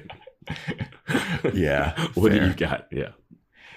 So that was one of my favorite moments. Another favorite moment is Spike calling Buffy and Angel out on, I'm Love's bitch, but at least I'm man enough. Because, Spike delivers some harsh truths there. With that, I'll also say the mayor saying the same similar thing. Putting those two together is a nice like combo of like that's the season's arc right there. Mm-hmm. Spike saying that, the mayor saying it, and then they're like, where have we heard that before? Yeah. Yeah. So those are on my list of... Oh, and then Giles getting Buffy to punch Ethan Rayne. And then, but I love that. That was so great. What are your favorite moments here, Vance? I brought up the lunch lady. Yeah, the lunch lady, that's great. I brought up Cordelia talking about Giles being knocked out. And with that, one of my biggest ones is all the callbacks in this season. Yeah. Like, they call back to season 1 with the hyena people, the witch and the statue. Like, it's great. Like, the show has a way of self-referencing itself that I did not expect it to do. Same. Yeah. They call out their own goofiness, which is fun. Yeah. Which is weird if people take the show too seriously, because the show itself doesn't. Yeah. Larry coming out. Was that was this season? Oh yeah, right? yeah. What? I'm gay. Oh, did he come out last season? When did he? Was that the fish? Was that season 2? That was where the he fish episode. I think it might have been season. I think it's season 2. So well, him being fully out, fine. Yeah. Giles and Joyce and Band Candy is just fun. Very fun. Snyder and Band Candy. Yeah, Snyder and Band Candy. Too bad he didn't. I think part of my Band Candy issue is that Snyder seems like he doesn't change at all from that moment of riding around with Buffy and seeing that Buffy saved 4 infants from being eaten. Yeah, because everybody else remembers stuff. Like, Joyce is like, we were on the Band Candy when Buffy's like, you fucked Giles. This show has clarified everybody remembers everything. Yeah. All the time. Yeah, Xander remembers soldier guy, military military guy callback is so amazing. And if they would have said military guy, people would have thought we had been lying about not seeing this show. Dude, if she would have said military guy, I would have shit my pants. The fact that she even said soldier guy, it was just... It's close enough. Military guy just came from you kept calling him that for some reason. Yeah, I kept calling him military guy, and you were like, why don't you just say soldier? And I was like, oh, yeah, that is that word. The reveal that everyone knows vampires exist and all the weird stuff from the Protector moment was really high on my list of great moments. Mm-hmm. I think that... Oh, Zombie Bro getting his head knocked off on the mailbox. Oh, yeah, that was great. Yeah.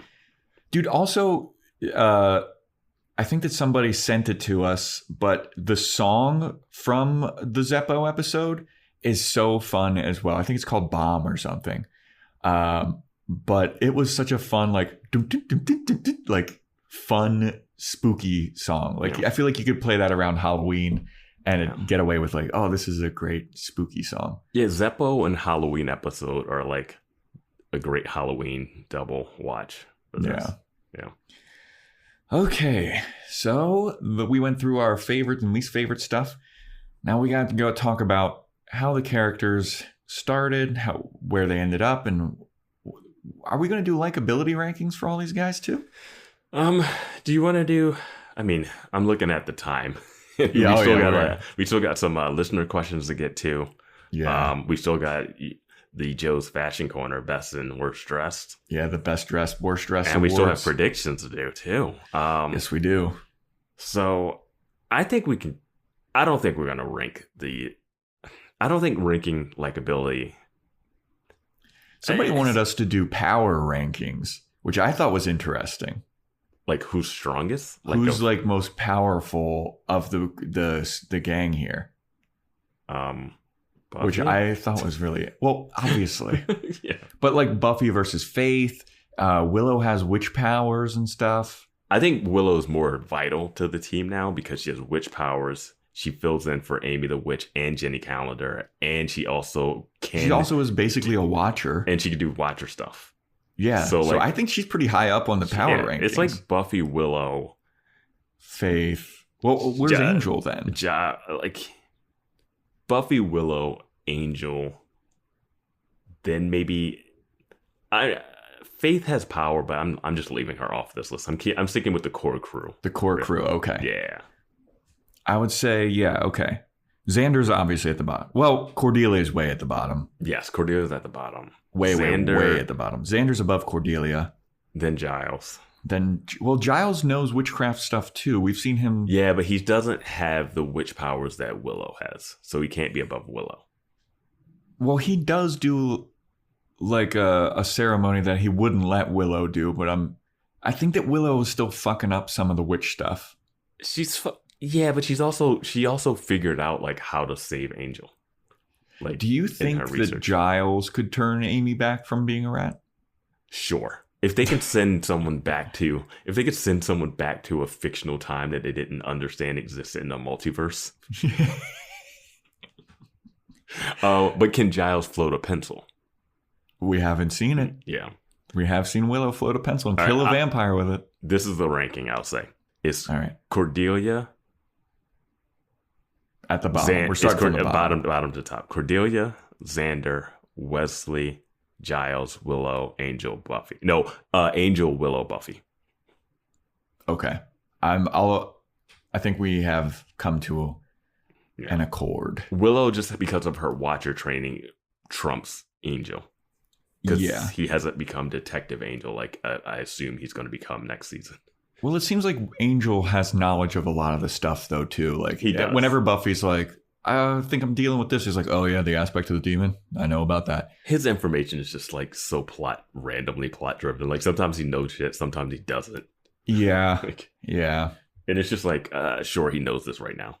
First season, he knew everything. He did, and he always was, like, giving Buffy hints about stuff. Vague hints. Yeah. Okay, so are we going through like the character arcs of this season? I don't think we could do a little bit of like I don't think we have to go too deep. Okay. So we'll start with Buffy, obviously. Well, one of the listener questions was like, what do we think about Xander and Willow's affair? Yeah. Down in hindsight. I think it was interesting and fine, but then it seemed to matter zero at the end. Yeah, I wrote that I thought that it would have led to something more. Like, I thought that it would have led to more drama, more something. But it just kind of fizzled out into nothing. And they have an understanding of, like, okay, that was a mistake. He's best friends with Oz. Oz doesn't even show any, like, animosity or, like, anything towards him. Yeah. Well, they always... It was a little tension in the drawing of, like, when she made the drawing of both of them at one time. And it was like, is there something there? I feel like this is like the cheater thing where you can't be mad at the person that he should be more mad at Willow than Xander. Yes, that is my thought rationally for most of it. But normally the guy comes in, sees another guy with his girl, and beats up the guy. Yeah. Like, it's not like... Yeah. I know, like, rationally like that. Yeah. But... And it's just, I think in this case, it's really as bad. Because it's not like someone... It's not like she picked up some random guy at the bar he didn't know. Yeah. Xander knows Oz. Well, it's also... Oz doesn't even really get mad at Willow. We see him, he's a little upset, but he forgives her pretty quickly. Yeah. He's like, I just need some time. Oz is the most logical character in this whole fight. We didn't have him in the power rankings. Oh, yeah. He's somewhere at the bottom. Yeah, because... He's above. He turns into a werewolf. Yeah, but he can't control himself as a werewolf. You can't, like, utilize it. But that's like the Hulk. Yeah, but like... The Hulk is mega powerful. Yeah, but the Hulk you can utilize and point him to somewhere. He can be a part of the Avengers because he's not going to eat you. No, okay. Oz, they have to lock in a cage. Oz is above Giles, though. No. You don't think he's above Giles? What are we doing? Like, I'm thinking like usefulness, too. It's power and usefulness. Okay. Like, his smell sense gives him a little bit more, so he's above Xander. Okay, fair. Yeah. And Wesley. He's above Xander and Wesley and Cordelia. Yeah. But he's also a genius. Yeah, but like Willow does all of it. We watch Willow hack now, too. Yeah. Like Willow's doing everybody's job. That's why she's like number 2. Yeah, she absolutely is number 2. But yeah, the affair with Xander and Willow, like it didn't really lead to too much. And I thought that it would led to either more drama, them getting together, something. But it's just like they did it and then nothing really, they just kind of reset. And we even do Cordelia talking to Willow about it, but she's talking to Vampire Willow. So you don't even get the actual, like I thought it was fun, but you don't get the drama that you would get if she talked to actual Willow. Yeah, and you also don't get the closure from it, you know? Cordelia got the closure from it. Well, Cordelia, but Willow doesn't. Yeah. And she doesn't care. And Willow doesn't even care. Yeah. And part of this question was also Buffy-Angel relationship. Well, we talked about it on like one of our episodes. I don't remember which one, but I don't get why they like each other. Yes. I thought the prom episode did a good job of being like, oh, that's great. Mm-hmm. But I don't understand. It is creepy when he talks about like how he just saw her when she was younger. That's why he liked her. And they always have moments where he says something and she's like, yeah, that's weird. Yeah. Yeah, but like, I think I said it on an episode, like we don't see them ever having a good time together. Yeah. Like, we don't see their fun relationship where it's like, oh, I can see why they're together. They don't share in jokes. The closest they've come was when Angel goes like, I'm a funny guy. I'm a funny guy. And it's like, yeah. And he's joking about like being immortal and how it's killing him. Something like that. Yeah. So it's really, yeah, I'm dying to get rid of this. Yeah. Besides them being attractive people. Yeah. They don't have, there. Yeah, they're attractive people and they can't do the thing that attractive people do together. Yep. I wonder if they could do like hand stuff, mouth stuff. You know? It's just too risky. Yeah. Like, well, let's try Angel. Let's try this. When the mom sees those handcuffs. That was hilarious. Yeah, we learned that he can drink coffee, but he doesn't have coffee because it makes him jittery. Yeah. All right. Well, then let's skip over like the whole character arc thing. We'll do it pretty quickly. Let's see if there's anything with the character. Like we already talked about Snyder that we didn't really love, that we don't get a full payoff of him. Yeah, we don't get a full payoff of Snyder. Buffy started out in LA as a waitress and hating everybody, and nobody liked her, and then she comes back and then immediately gets forgiven pretty much by the whole Scooby Gang, and then goes on to have a on-off relationship. Like I said, I would forgive Buffy immediately. I mean, thank God you're back. I'm tired of wearing this giant Jesus chain and going around as a white hat. Because they were the white hats. Yeah, they were. But then she lets go of Angel, and then Angel comes back, and then she has an on again, off again with Angel. She hides the fact that Angel's back, betrays the Scooby Gang. Scooby Gang immediately forgives her again. Scooby Gang completely okay with her being in a relationship with him. Yeah. especially Giles. For me, I'm like, Giles, you could have to be just. I need a scene where he's like, hey, you know how I feel about good Angel. I'm fine with. I just know that you two together is a problem and could lead to my balls being tortured again.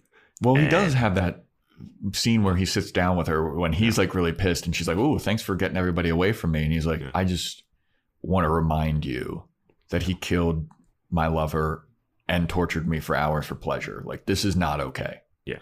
But then that gets resolved. Exactly. That's what I mean. Like, he says it's not okay. I need him to be like, you're going to do this. I can't stop you. Just know I never am on board with it. Like, I won't say anything else about it, but I'm just not on board with it. Instead, he's like, oh, you were hanging out at Angel's? Cool. What'd you guys do? Were you watching movies? Like, no. We should get Angel in on this mission. Yeah. Like, Angel just popping in, talking to him. He did point a crossbow at Angel's heart at one point, too. So, that was hilarious. I love that. Yeah. But then I think the big thing that happens for Buffy in her arc of this season is that she gets recognized by the high school as the protector and realizes that her angel relationship is no good. Yeah.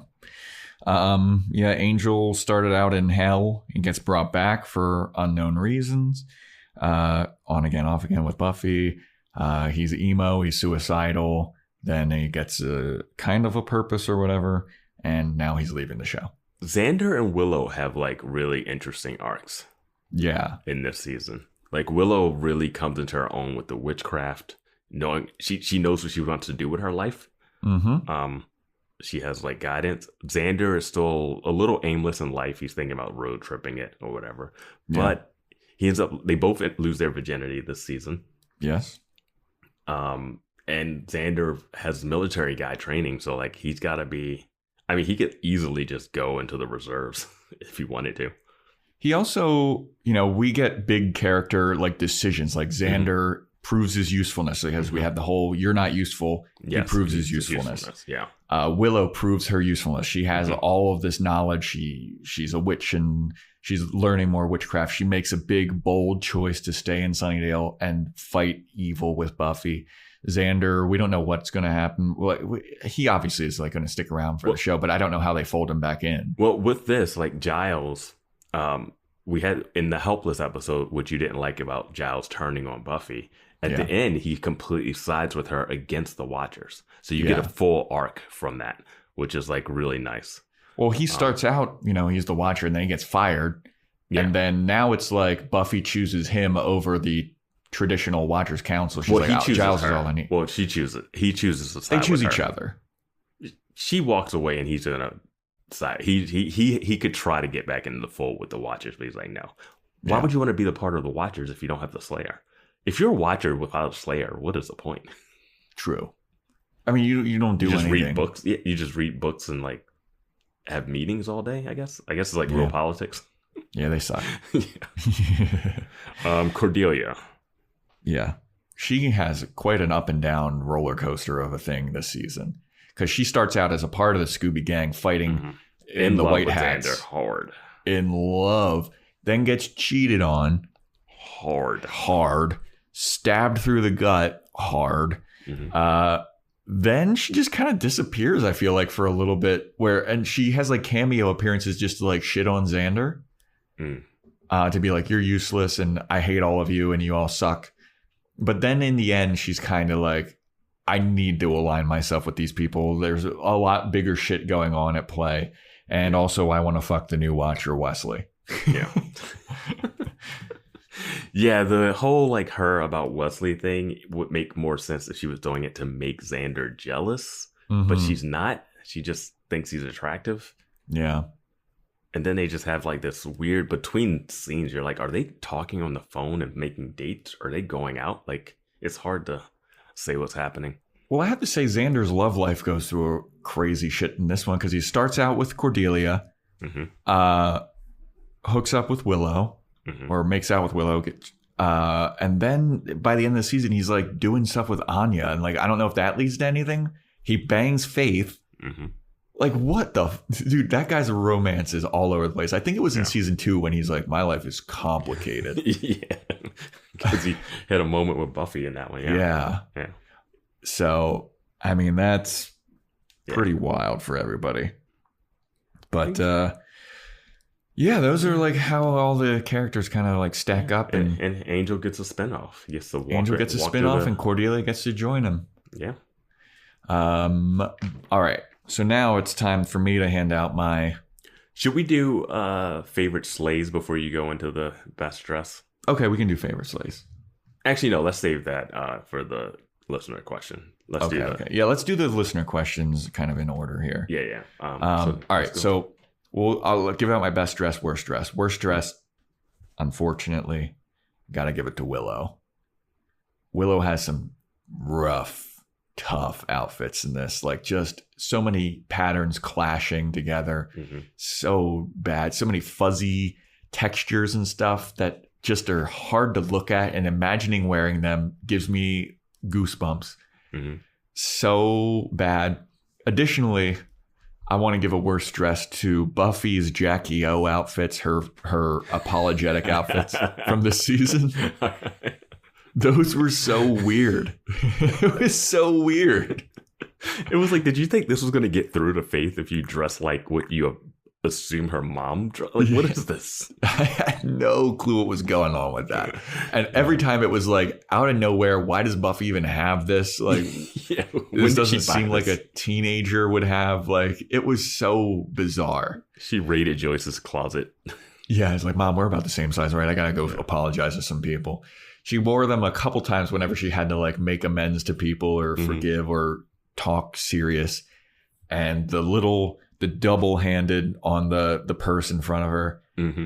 I hated everything about that. But Buffy sometimes dresses pretty well, but Willow, a lot of times, it's hard to witness. So those are my worst dressed awards. Mm-hmm. Best dressed awards. Got a couple of them. Mm-hmm. Number one, Giles. Giles always looks sharp. We talk about that. Mm-hmm. He just a standard suit. And his suspenders are pretty nice. I like what Giles has got going on. Here's some surprising ones, though. Vampire, Willow, and Xander. Oh, yeah. I like their leather outfits. They look super cool. They're not like throughout the whole season, but they look a lot better than what they wear as normal people. And I'll say this about Willow's outfit in school. Like, they're making her dress this way on purpose. Yeah, I get it. They were like, okay, we cast someone who is not unattractive at all. Or frumpy, but we have to treat her that way. So now let's just make her dress like so kid, and she has like a childlike wonderment, the overalls. Yeah. We get it. Like Allison Hannigan is a stunning woman. Yeah. But I get that they have to like nerd her up a little bit. I don't know if I go stunning. She's a stunner. She's pretty. All right. She's a pretty lady. Stunning's high. Stunning's super high praise. Like I feel like she's a Hollywood actor. Like when you're like, she's better looking than most people. That's what I was just about to say. I was like, on screen, when you see her compared to like, everybody else on screen, you're like, oh, wow, what a nerd. But if you saw her in person, you'd be like, wow, that is a beautiful woman. Like she's standing next to like Sarah Michelle Gellar and Charisma Carpenter. And it's like, okay, this one's awful. But it's like, no, she's not like at all. It's like that thing where models, they're super skinny and they're like, oh, you need to lose weight or whatever. It's like, dude, that person's already skinny as fuck. Yeah. But yeah, Vampire Willow, Vampire Xander, those are good ones. And this one, I feel like people are going to be surprised by this one. I'm going to say Oz is a pretty sweet dresser. He's got some loud and flashy clothing, but it fits his personality and who he is. He's in a band. He's got the spiky hair. Some of his, he doesn't clash a lot of patterns, I feel like. Mm-hmm. He looks cool as a like rock star, punk rock, I drive a zebra striped van guy. I forgot about that van. Besides his hair color, when he goes jet black hair. And like that was odd. Crazy blonde in like between episodes. Yeah. Yeah. So those are the Joe's Fashion Corner Awards for season 3. That's that for that. So Cordelia didn't make the list. No, because she won Best Dress last season, right? Well, it was Giles and Drusilla last year. Oh yeah. Last year. Last time around. Last award season. Cordelia is like she's she's okay. She's just like in the middle. Like I didn't like her business suits for when she's working at the dress store that she's working at. Like that kind of looked bad. She did have that moment where she has that leather clad outfit when she comes back to school. That was fire. Crazy, dude. Yeah. That was insane. I was like, between that, her like dress when she tried to hit on Wesley during the doppelgangland, and then her prom dress too. Pretty good. Pretty solid. Yeah, you know what? She can get an honorable mention. Okay. I mean, she does always. I mean, they've always dressed her well. Yeah. Should we do this next question here? What disappointed us most about the season? I think we kind of dove into that. Yeah, a little bit. One thing that I said that Xander never got in trouble for. Remember that thing we thought Xander was going to get in trouble for at the end of last season? Oh, yeah. That never got resolved. Never mentioned, really. The not telling. Willow told him to tell Buffy that she was going to work on the spell to bring his soul back. Another point for Willow being powerful. Yeah. She's doing Jenny Callender's work right there. Yeah, and it just he never got into trouble about that. It made it seem like it was going to be a pivotal thing that he had to answer for last season, and he never did. For me, it doesn't hit too hard on my disappointment meter just for the fact that I didn't care about watching that scene. That wasn't going to matter. Like, it was going to be like a 5-minute scene where they argue back and forth. She was going to be mad at him, and it was going to go away the next episode. Yeah. But it is weird that they set it up. Yeah, that made it seem like it was going to be a big deal. Like they're like walking in daylight down the street, and he's like, "Hey, you going to say something?" He goes, No, I'm not." And you're like, "Oh, that's going to come back to bite him." Not at all. The other major disappointment of the season that I think we touched on it quite a bit is just lack of answers about Snyder and his role with the mayor and what he knows and what he doesn't. And we're never going to get those answers because he's dead now. The mayor's dead. The mayor's dead and Snyder's dead. And I think Faith's dead. Yep. We think. Well, she's in a coma. I feel like that's their way of, there's only one Slayer again. Yeah. Until she magically, season 4, she just pops out and she's like, brains. Guess who's back again. Faith is back. Those are my big major disappointments for this season. Yeah, those track. I think I've mentioned some stuff that I think just not understanding the Watchers, but I do like that she left the Watchers Council, and if we do get more Watcher oversight and intrigue next season, then sure. Yeah. All right, so now let's get to questions from the Discord, questions from our lovely listeners. And I think we should start off with this general question that I'm surprised that we get this question. This question is amazing. So question number 1 from our Discord users, do we even like the show? I think it's pretty obvious that we do. I thought it was. I was like, when do we seem like we're not? Like, we'll pick apart some stuff and like inconsistencies, but every episode we're like, I love this episode or I love this character. Like, I like the show. So I'll say this, like, we are just starting the show just now. You know, we don't have a history with the show. This isn't like our third rewatch.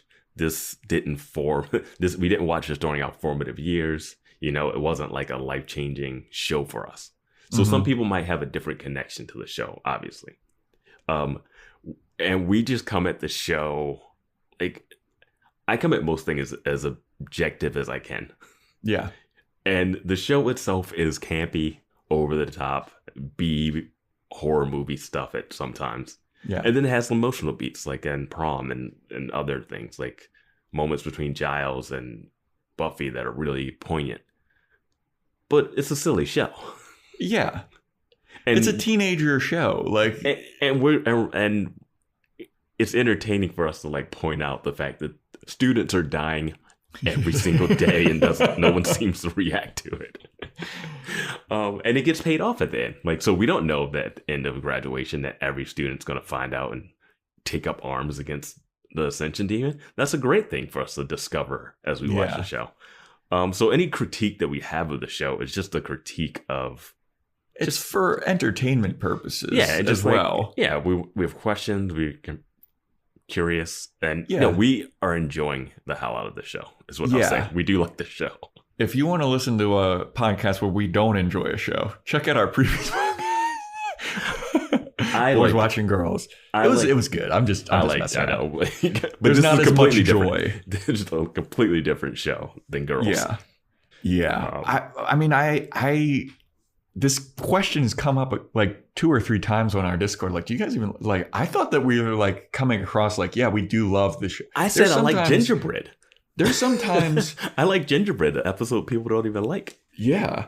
There's sometimes where I'm like, I can't wait to watch the next episode because I want to see, like, right now, I'm very curious about season 4 and like how they're going to like plan some stuff together. I'm excited to get into it. Yeah. But like, no, I love the show. There's just sometimes where I just want to watch it just without the podcast. Spoiler alert, I've already watched all of season 4 this morning. But no, guys, no worries about whether or not we like it. We're fans of the show. I bought 2 Buffy the Vampire Slayer t-shirts. Like I'm in. I'm invested. But I will say, even if we didn't like the show, we probably are so stubborn we would stick with it. Yeah. I mean, we did. I'm saying even if I didn't like the show, it'd be probably even better to talk about. True. It'd be more funny. We would just trash it so hard. Yeah. No, we just point out like random stuff, nitpick some inconsistencies, but just, Yeah. All right. Next question that we got on our Discord is, and I think this is a very interesting question. I do too. Basically, the question is, if the series ended right now at the end of season 3, how would we feel about the series as a whole? I thought about this one. I think I'd be fine with it. There's a couple loose ends here and there, but like overall, I would think this would be a really fitting finale. Exactly. Like the end of season 2 was kind of a cliffhanger where it's like Angel's been sent to hell. We don't know what's going to happen next. There's the betrayal that Xander might have to answer for, but he doesn't. There's still a lot of questions to be asked. This feels like there's not a lot of questions left to be answered. If they had just ended it right here, I think it would be pretty satisfying. Like, because now we know, like, everybody in Sunnydale knows that there's vampires. They all galvanize around Buffy, and they acknowledge Buffy as a protector of the town and blah, blah, blah. Like, it would be a good send-off. I wouldn't mind if it ended. I'm glad that it doesn't end here. But I think it would be good as a finale. But I'm also excited to see where it goes. Yeah, I mean, like, you blow up the school. That's such a finite finale thing. The mayor's gone. Principal Snyder's gone. Angel's walking away. The relationship has like mended itself. Willow is with Oz. The Wesley thing and Cordelia thing fizzled out. Buffy has walked away from the Watchers. Like, it's all like they really have like ended it. They don't like. I don't know if there was debates whether or not this would continue during the time period of like this might not get picked up for season 4. But if it wasn't going to get picked up for season 4, it's a pretty satisfying ending. Like, sure, you want to see them in college. You want to see what happens next. But Willow knows that she wants to stay in Sunnydale to be a witch and, like, help people. All the students know about vampires now. So the Sunnydale people have, like, more knowledge to protect themselves in the town. Yeah. I don't know. Like, it really does, like, wrap up really well. It does. It could have ended there, but we'll see how it goes. I know they dragged this thing out for 4 more seasons. I know. Yeah, gotta keep on podcasting, everybody. Question number 3 that we had on our Discord is, what's been our favorite season so far? Would you like to go first on this? Because I have some thoughts. Yeah, I think I liked season 2 a little better than season 3. I like season 3. I think it's good fun. I like the mayor. I like the overarching like story of that kind of stuff. But I think season 2 with Spike and Angelus, I think it's more hard hitting and it's more fun. It has like one of my favorite episodes ever with the Bewitched, Bothered, and Bewildered, and I think Halloween's in season. Halloween's great, yeah. Halloween's great. Passion is in that season. Yeah, like the drama is really high. Like key characters are dying. Mm-hmm. We see ramifications for Giles and all this stuff. Mm-hmm. Now, that's not to say that I hated season 3 or season 1. Season 1, I feel like, is a lot more campy and goofy, and it has its fun moments. It's an appetizer. It's an appetizer. Yeah. Yeah. Season 2 is like really dramatic, and it kicks up the level of danger and shit like that. Season 3 is a good mix of both of them, I feel like.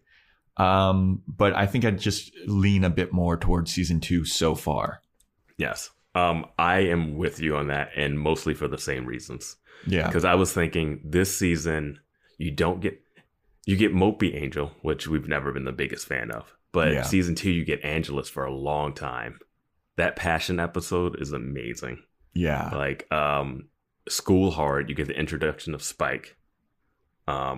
Spike and Drusilla just doing their stuff. And this season, you only get one Spike episode. And granted, I was saying when we were watching season 3, I wasn't missing Spike as the season went on at all. But season 2 just has, I don't know, it just has a lot of really good stuff. The Halloween episode. I mean, even when Spike is in the wheelchair and he's like kind of lame and neutered a bit, you still have Angelus. And then you see the tension between Spike and Angelus mounting. And then when Spike stands up from the wheelchair, the big reveal, like he's healed. It's like, oh, fuck, shit's and then he about to go down. Then you get that great moment where he's on the couch with Buffy's mom. Yeah, dude. And I think what puts him in the wheelchair is my favorite moment. When she hits him in the back of the head and he falls into the fucking church organs and stuff. He's like walking towards the wall. What does he look like? But yeah, I like season 3. Yeah. I think if I had to rank them, 2, 3, 1. Yeah, absolutely. Yeah. So there we go for our favorite seasons. Next question we had was, are there any one-off gimmicks we'd like to see? We had this question last recap too, and I don't think we had any real answers. And I have some answers here. I wrote down a couple, but I will say this: like, I just want to see what they come up with. Usually. Yeah. So like, I'm not watching the show hoping they do something. I might think, oh, I wish they would have done this after I see the episode, but I don't go in being like, oh, I hope they do an Invisible Girl or something. You know. Now, I know that there are gimmick episodes coming up. I just know that from Legendary, like, oh, this is one of the most famous things. And oh, yeah, I think there's one where they don't talk or there's no dialogue. I know that there's a musical episode that's like, one. Yeah, everybody fucking loves that episode. But some one-off gimmicks that I would like to see that I wrote down here is I would love to see how Giles became a Watcher. Like, how does somebody become just more Watcher knowledge? Yeah, sure. I want to see more about the Watcher's world and like how people become Watchers, how Giles found out like you're going to be going to Sunnydale to look after Buffy and like his journey there. That'd be an interesting like flashback thing that I'd like to see. I just don't have faith that they could do that well. Fair. After seeing the flashbacks of other stuff. Another thing that I would like to see is Buffy fighting more vampires and demons like outside of Sunnydale, like vacation slang. Like Buffy goes on a vacation. Yes. She's in Hawaii and there's like vampires or something. Yeah, it's like the travel episode that you get in like sitcoms and stuff. Like I would enjoy seeing something like that where it's like she's out of town and it's like a ski, come on. Like the ski trip or something. Yeah. Like I would enjoy seeing something like that. Because, you know, we know that there are vampires elsewhere. That is the biggest thing. It's like, I want to see, like, if she does that, I do want to see the other people that are in that town that fight vampires there. Because it's a giant world, and Sunnydale is the smallest part of the world that you could possibly have. And if vampires are everywhere, there has to be another contingency plan. Otherwise, they would just take over. Well, because when Faith gets introduced, she's talking about like, I fucking killed this vampire down south. I killed all these vampires up north. Kendra's like, talking about it.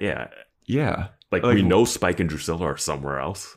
Yeah, they were in Colombia or whatever. And Drusilla was kissing what was the type of demon? Like a rock, like some, I forget. Yeah. It's like, have you seen one of them? Yeah. I'd love to see a little bit of like traveling mercenary or something. Yeah. I think Buffy shouldn't go to college and should just travel around. She should get a phone call, because I think that's kind of how she was in The Wish. Yeah, like yeah. he was like, call, he's like, hey man, we got a problem here. Send the Slayer. Yeah. She's a mercenary. Yeah. All right, so Wait, let's. I have. Whoa, hey. Sorry. Sorry. Did I get a chance to throw out my gimmicks? I just wrote down shapeshifter, maybe. Oh, a shapeshifter. Time travel teleporter, maybe. Yeah, okay. That could get real complicated. Yes. But my big one is leprechaun. Oh, I think we talked about that last season. Because she mentioned leprechauns aren't real, are they? Yeah. Like, if we got to do a leprechaun episode. That'd be sick. A great callback. Yeah. And she could be like, Giles, I thought that there weren't any leprechauns. He's like, I said as far as I know. He's just flipping through books like, I don't know. I'm looking. Yeah. Yeah, that's why I want leprechaun, just because of the callback factor. Yeah. All right. Should we do the best sleigh now? Yeah. Best sleigh from season 3. I have a couple here. I really did like the one in Gingerbread where she like kills the thing and the spike did is I get going it? through the neck. Did I get it? Did I I really get it? like that. That's a great one. Another one I have is Cordelia saying at least she has 2 parents during homecoming. Oof. That one cuts you to the core. Yeah. Like that's a tough one. That's a rough one. Yeah. So the best sleighs that I have Kralik, which is a good Buffy passing the test with the holy water, and that's a clever kill. Yeah. With the I need water for my pills, which makes a little illogical that she knew that a vampire was gonna like not drink her blood to swallow pills, but yeah. Yeah. But like the visual of her pulling the holy water out and shaking it. Yeah. Love that. Buffy beating the shit out of every demon in hell in the Communist Revolt. That's a good one. Mm-hmm. And I also have here Oz eating O'Toole. Yeah. Like O'Toole was like, oh, just you wait. I'm going to fucking get you. And he opens the door and Oz. Why does he open the wrong door? It's not even like, that's obviously not the exit. Yeah. But I thought that was fun. And then obviously Oz poops him out. Yeah. I still think the mailbox head off thing is that's one. Great. Yeah, that's a fun one. Yeah. All right. So now we're getting to some like kind of deeper stuff. What do you think about the high school years as a whole? Here's my thought on this. I think it's going to be hard for us to talk about the high school years as a whole until we see what's next. Because we can't do a retrospective on the high school years when that's the only thing we know. Yeah. So I think like people watching the show, they've seen the rest of it, right? Mm-hmm. So they know like, what do you think of these 3 seasons versus like the next 4 years of college? Yeah. And we just can't. I think we can revisit this question next after the season 4, but I feel like now would just be like, that's all we know. All we know is the high school years. I agree with you, but I will say it does feel like them graduating high school and them walking off at the end of the last episode. It does feel like a turning point. There is like more, they're ascending, graduating, blah, blah, blah. Yeah. I will miss the setting of the high school. I don't know where they're going to meet up because they don't have the library anymore. Like I'm curious. College libraries. I'm going to miss Snyder. I like Snyder as a character and like a weird, goofy but you're going to love Dean Martin. Dean Martin? Dean Martin. Ain't that a kick in the head? Just name them that just so they can have like this the one joke. Yeah, they'll have that joke every once in a while. What else was I going to say? I'm going to miss, Larry and the goofy characters. Like the Cordettes aren't going to be around anymore. Oh, but college Cordettes. Oh, wow. Yeah. And yeah, they're not going to be on the Hellmouth anymore.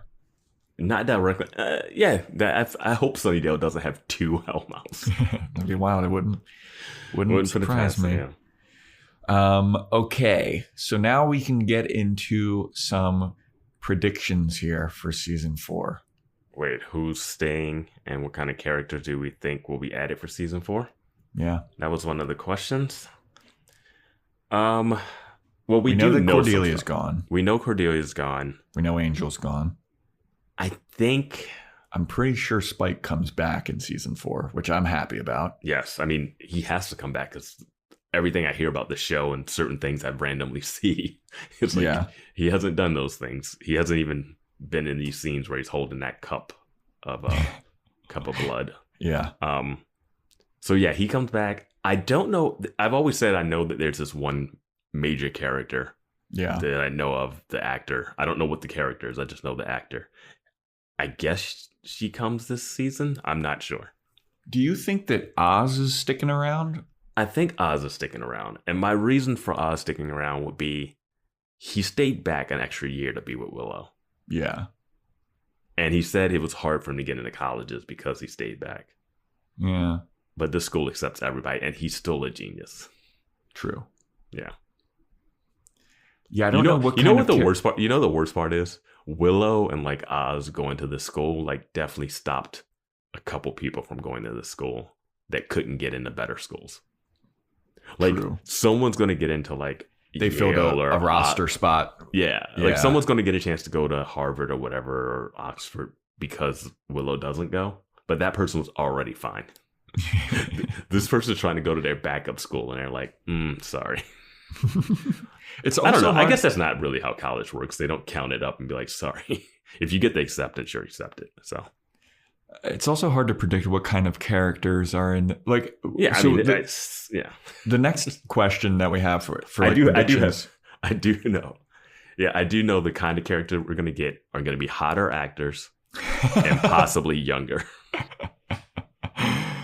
So one of the prediction questions that we have for season 4 is like, what do we think will happen in season 4 and what do we want to happen in season 4?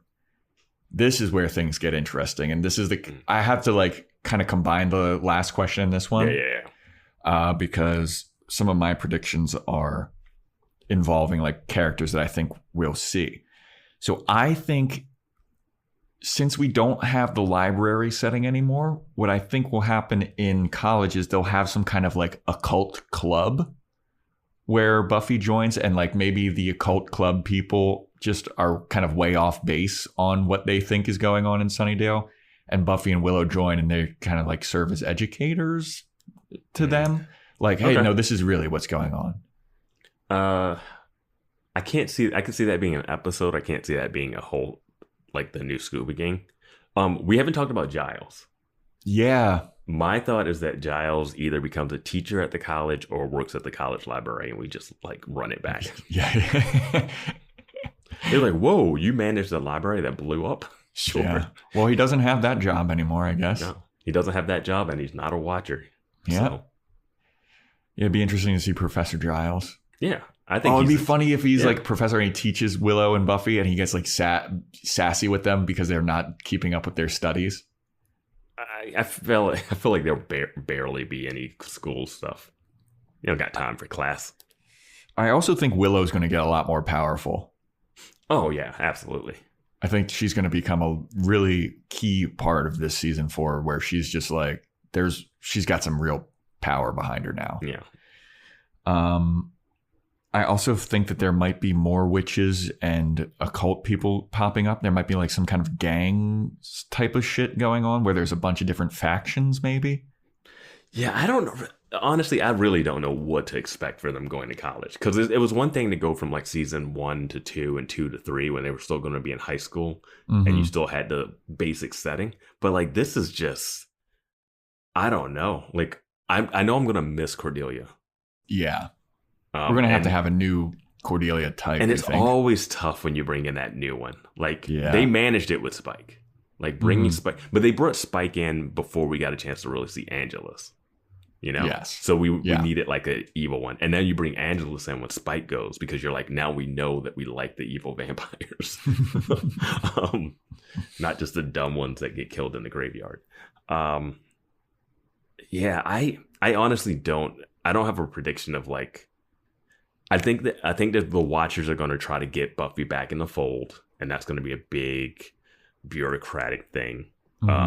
Giles might try to figure out like where he is in life with like not being a Watcher that he dedicated his whole life to. Yeah. And they're like, hey, you know, if you get her to come back, we'll let you be a Watcher again. And he's like, I don't want that. I think I said it in one of the episodes previously, but I think like Giles and Willow starting a new like Watcher type thing could be, or they just are doing it independently. Yeah, I just thought Buffy should be in charge of it, and they work for Buffy the other way around. That's the way I picture it, because I'm like, Buffy, you don't have to like her and Giles have a good relationship. It still has that father-daughter thing to it, but it shouldn't be like you take orders from him anymore. I'm also curious to see how they fold Xander back into this, because his thing kind of ended with, it doesn't seem like he's going anywhere for college, and he's like on the road. He spent all of his road money on that dress for Cordelia, and she's just taking that dress to hook up with Angel. But yeah, I think in my gangs and factions thing, it could be more like politics stuff, like what happened in Gingerbread, where it's like they're arguing about how to deal with vampires and like this is the best way, and there's people have different opinions on how to do it, and you can see the logic on everybody's side, but who's right and who's wrong, blah blah blah.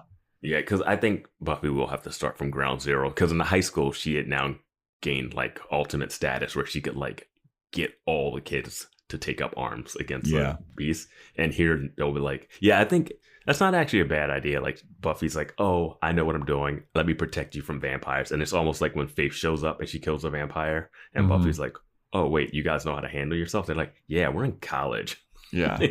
like we don't need you to protect us from the little vampires.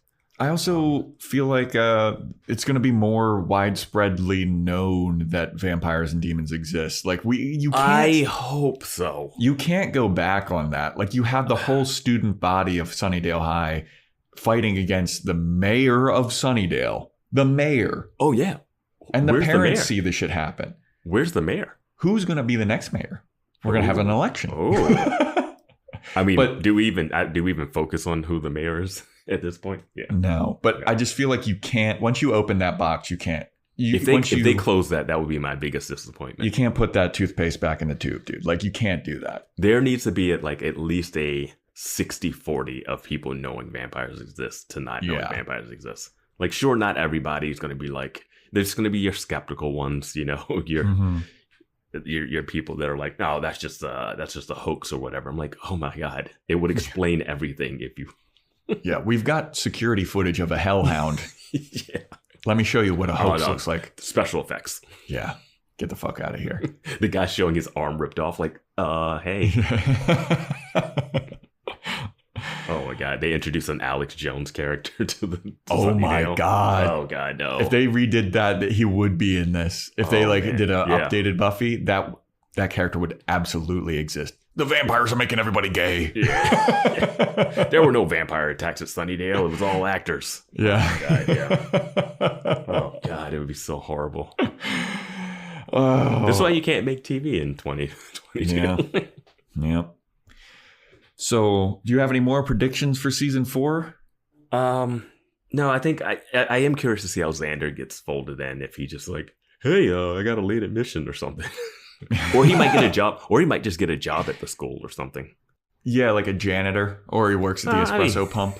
Yeah, like he doesn't have to go straight to maintenance. Like you gotta know how to do stuff to be a maintenance worker. Fair. I don't think he actually knows how to do anything. All right, so those are our predictions for season 4, and last question, and this is a very pertinent question for us now. What do we think's going to happen in the Angel series? What kind of feel, what kind of vibe do we got going on for this next adventure that we're going on here, Vance? Boys Watching Angel for the Patreon. Just a brooding. It's like it's like if you ever wanted to see Joss Whedon make Batman. That's a great. I think that's true. Yeah. I think it's going to be a little bit like Hellboy, where you explore more of like demonology. Yeah. And Angel. And then we also maybe get some more answers about his purpose for coming back. Maybe more about those like powers that be or the first evil people. And maybe some vampire friends from Angel's past like join up with him, and maybe he has some kind of like faction that he does investigations with. I think it's going to be something like Hellboy. Yeah, I feel like, you're right. Like, I know he's supposed to be kind of the detective And I guess he's solving demon crimes or regular human crimes. Is he solving human crimes caused by demons, or is he solving demon on demon crimes? Yeah. Maybe some like underworld stuff. Maybe Whistler comes back for him to check up on him. He's like, Whistler, what did you do? I left you with that girl. What happened? But then I also think that there's going to be like a lot of conflicts with other vampires being like, you're a traitor, you're an Uncle Tom vampire, blah, blah, blah. I don't think that's... maybe that'll happen in this season. Yeah, in this series. Because it didn't happen a lot in other ones. They just start swinging at him. They're like, oh, that's Angel. Yeah. And then as soon as Angel becomes bad, they're like, oh, now we work for you. Yeah. But yeah, like Joss Whedon doing a Batman, Hellboy type of thing. I think that could be what we're doing here. And then Cordelia's in it. I think she gets turned into a vampire at some point. I don't know if it'll be the first season of Angel, but I think at some point she needs to become a vampire. I thought vampire Willow was going to turn her into a vampire. At that one point, I was like, oh, that's how she ends up on Angel. Do you think that Angel's going to have a new love interest, or do you think that he's going to keep holding a candle for Buffy? New love interest, because it's a 22 episode series probably, and it's the 90s. It's and 5 you have seasons. And you have to. Also, I know at one point Buffy moves from WB to UPN. I don't know if it's this season. When did CW become a thing? Later? Much later? I'm not sure. Yeah, that whole thing was when TV was a TV. I'd be curious to see, and it might be between season 4 and 5 that change happened. I wonder if there's any kind of like change that happens with that. You know what I mean? It's like when Brooklyn Nine-Nine went from Fox to like NBC or something. Yeah, and they just do a whole different color grading. Yeah, I'm like, just make it look like it looked on the other one. Yeah, I'd be curious to see that. I don't think it's this season, but I know that that's upcoming. So we'll see. I wonder if they get a bigger budget or something. Or like Community moving to Yahoo. Yeah. Arrested Development to Netflix. Yeah. Netflix has done a lot of those like picking up shows that are canceled. Netflix is like the saving ground for a show that like if the internet gets loud enough when a show gets canceled, they're like, we'll take it. Well, didn't they do that for Firefly? Didn't Firefly have something happen like that? I know this like Flight something. There was like this Manifest. I know Manifest was a show that was on NBC about these people in a disappearing plane that like got canceled and people wanted. Firefly came out before. What, you mean they brought that back on Netflix? Because didn't that come out in like... They wanted like more resolution for Firefly. I never watched Firefly. They made a movie. I never watched Firefly, but I watched the movie Serenity that he made, which was in that same... I think it was in that same world. Universe, yeah. Yeah, I think it might be part of that. So, but I did have this to say about season 4 of Buffy. Okay. How do you think Spike comes back into the fold? I honestly don't know. For me, this is the thing that's like, I can't picture how they're gonna make him come back and how they have a relationship. Yeah, this is like her dating Faith for me. Like if Buffy decided to date Faith, I'd be like, how? Yeah. Yeah, I'm curious to see how they fold him back into the show, because we know that there's more to him, and he's a major part of the show. Yeah, there's a romance between him and Buffy, and I just can't figure how to wrap my head around that. I know, but I guess we'll see. I don't know if that starts in season 4 or not, but I'm really looking forward to season 4. To clarify, once again, everybody, we do like this show. Yeah, I don't know. Yeah, like if you like something, you don't have to. You could still like criticize it. You could still talk about it. You could still question it. Yeah. Dude, one of my favorite movies is Jurassic Park. There are some gaping plot holes in that movie. Yeah. But I still love it. Yeah, exactly. So keep that in mind, everybody. We do like the show so far. So far. Who knows? Maybe it all goes downhill from here. If it falls off a cliff, we'll let you know. Like people do say that this season 3 is their favorite season, and we disagreed with that. Yeah, we did. But that is it, everybody, for our recap of season 3. We're really looking forward to season 4. usual announcements and reminders. You give us a review on Apple Podcasts. You get a shout out. Shout out. Subscribe, rate and review. Sign up for our Discord. Sign up for our Patreon. That's the only place that we'll be talking about Angel. Unless, I think that there's some crossover episodes where we're going to have to like briefly mention some stuff, but we're doing more in-depth stuff. Yeah, we're going to do dedicated Angel episodes on Patreon exclusive. And apparently it's like a companion piece to season 4. So we kind of forced our hand to do it. Like we're completionists and knowing that it actually ties in a little bit. Yeah. Which is a smart way to have a spinoff to make people watch it. Oh, absolutely. Yeah. They're like crossover episodes like, oh, this episode of Buffy won't make any fucking sense. It's like it's the Marvel thing. It's like if you don't watch if you don't watch all these Disney Plus series, like how are you going to understand the movie? Yeah, and then you're like, God damn it, Disney. Yeah. So check out Boys Watching Angel.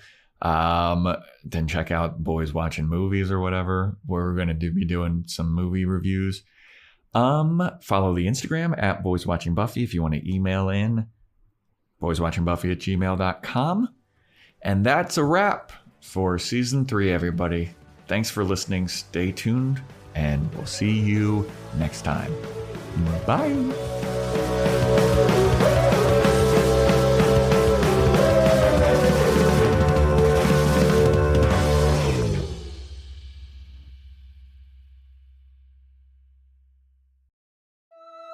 Tune into the Salsa Kings Network.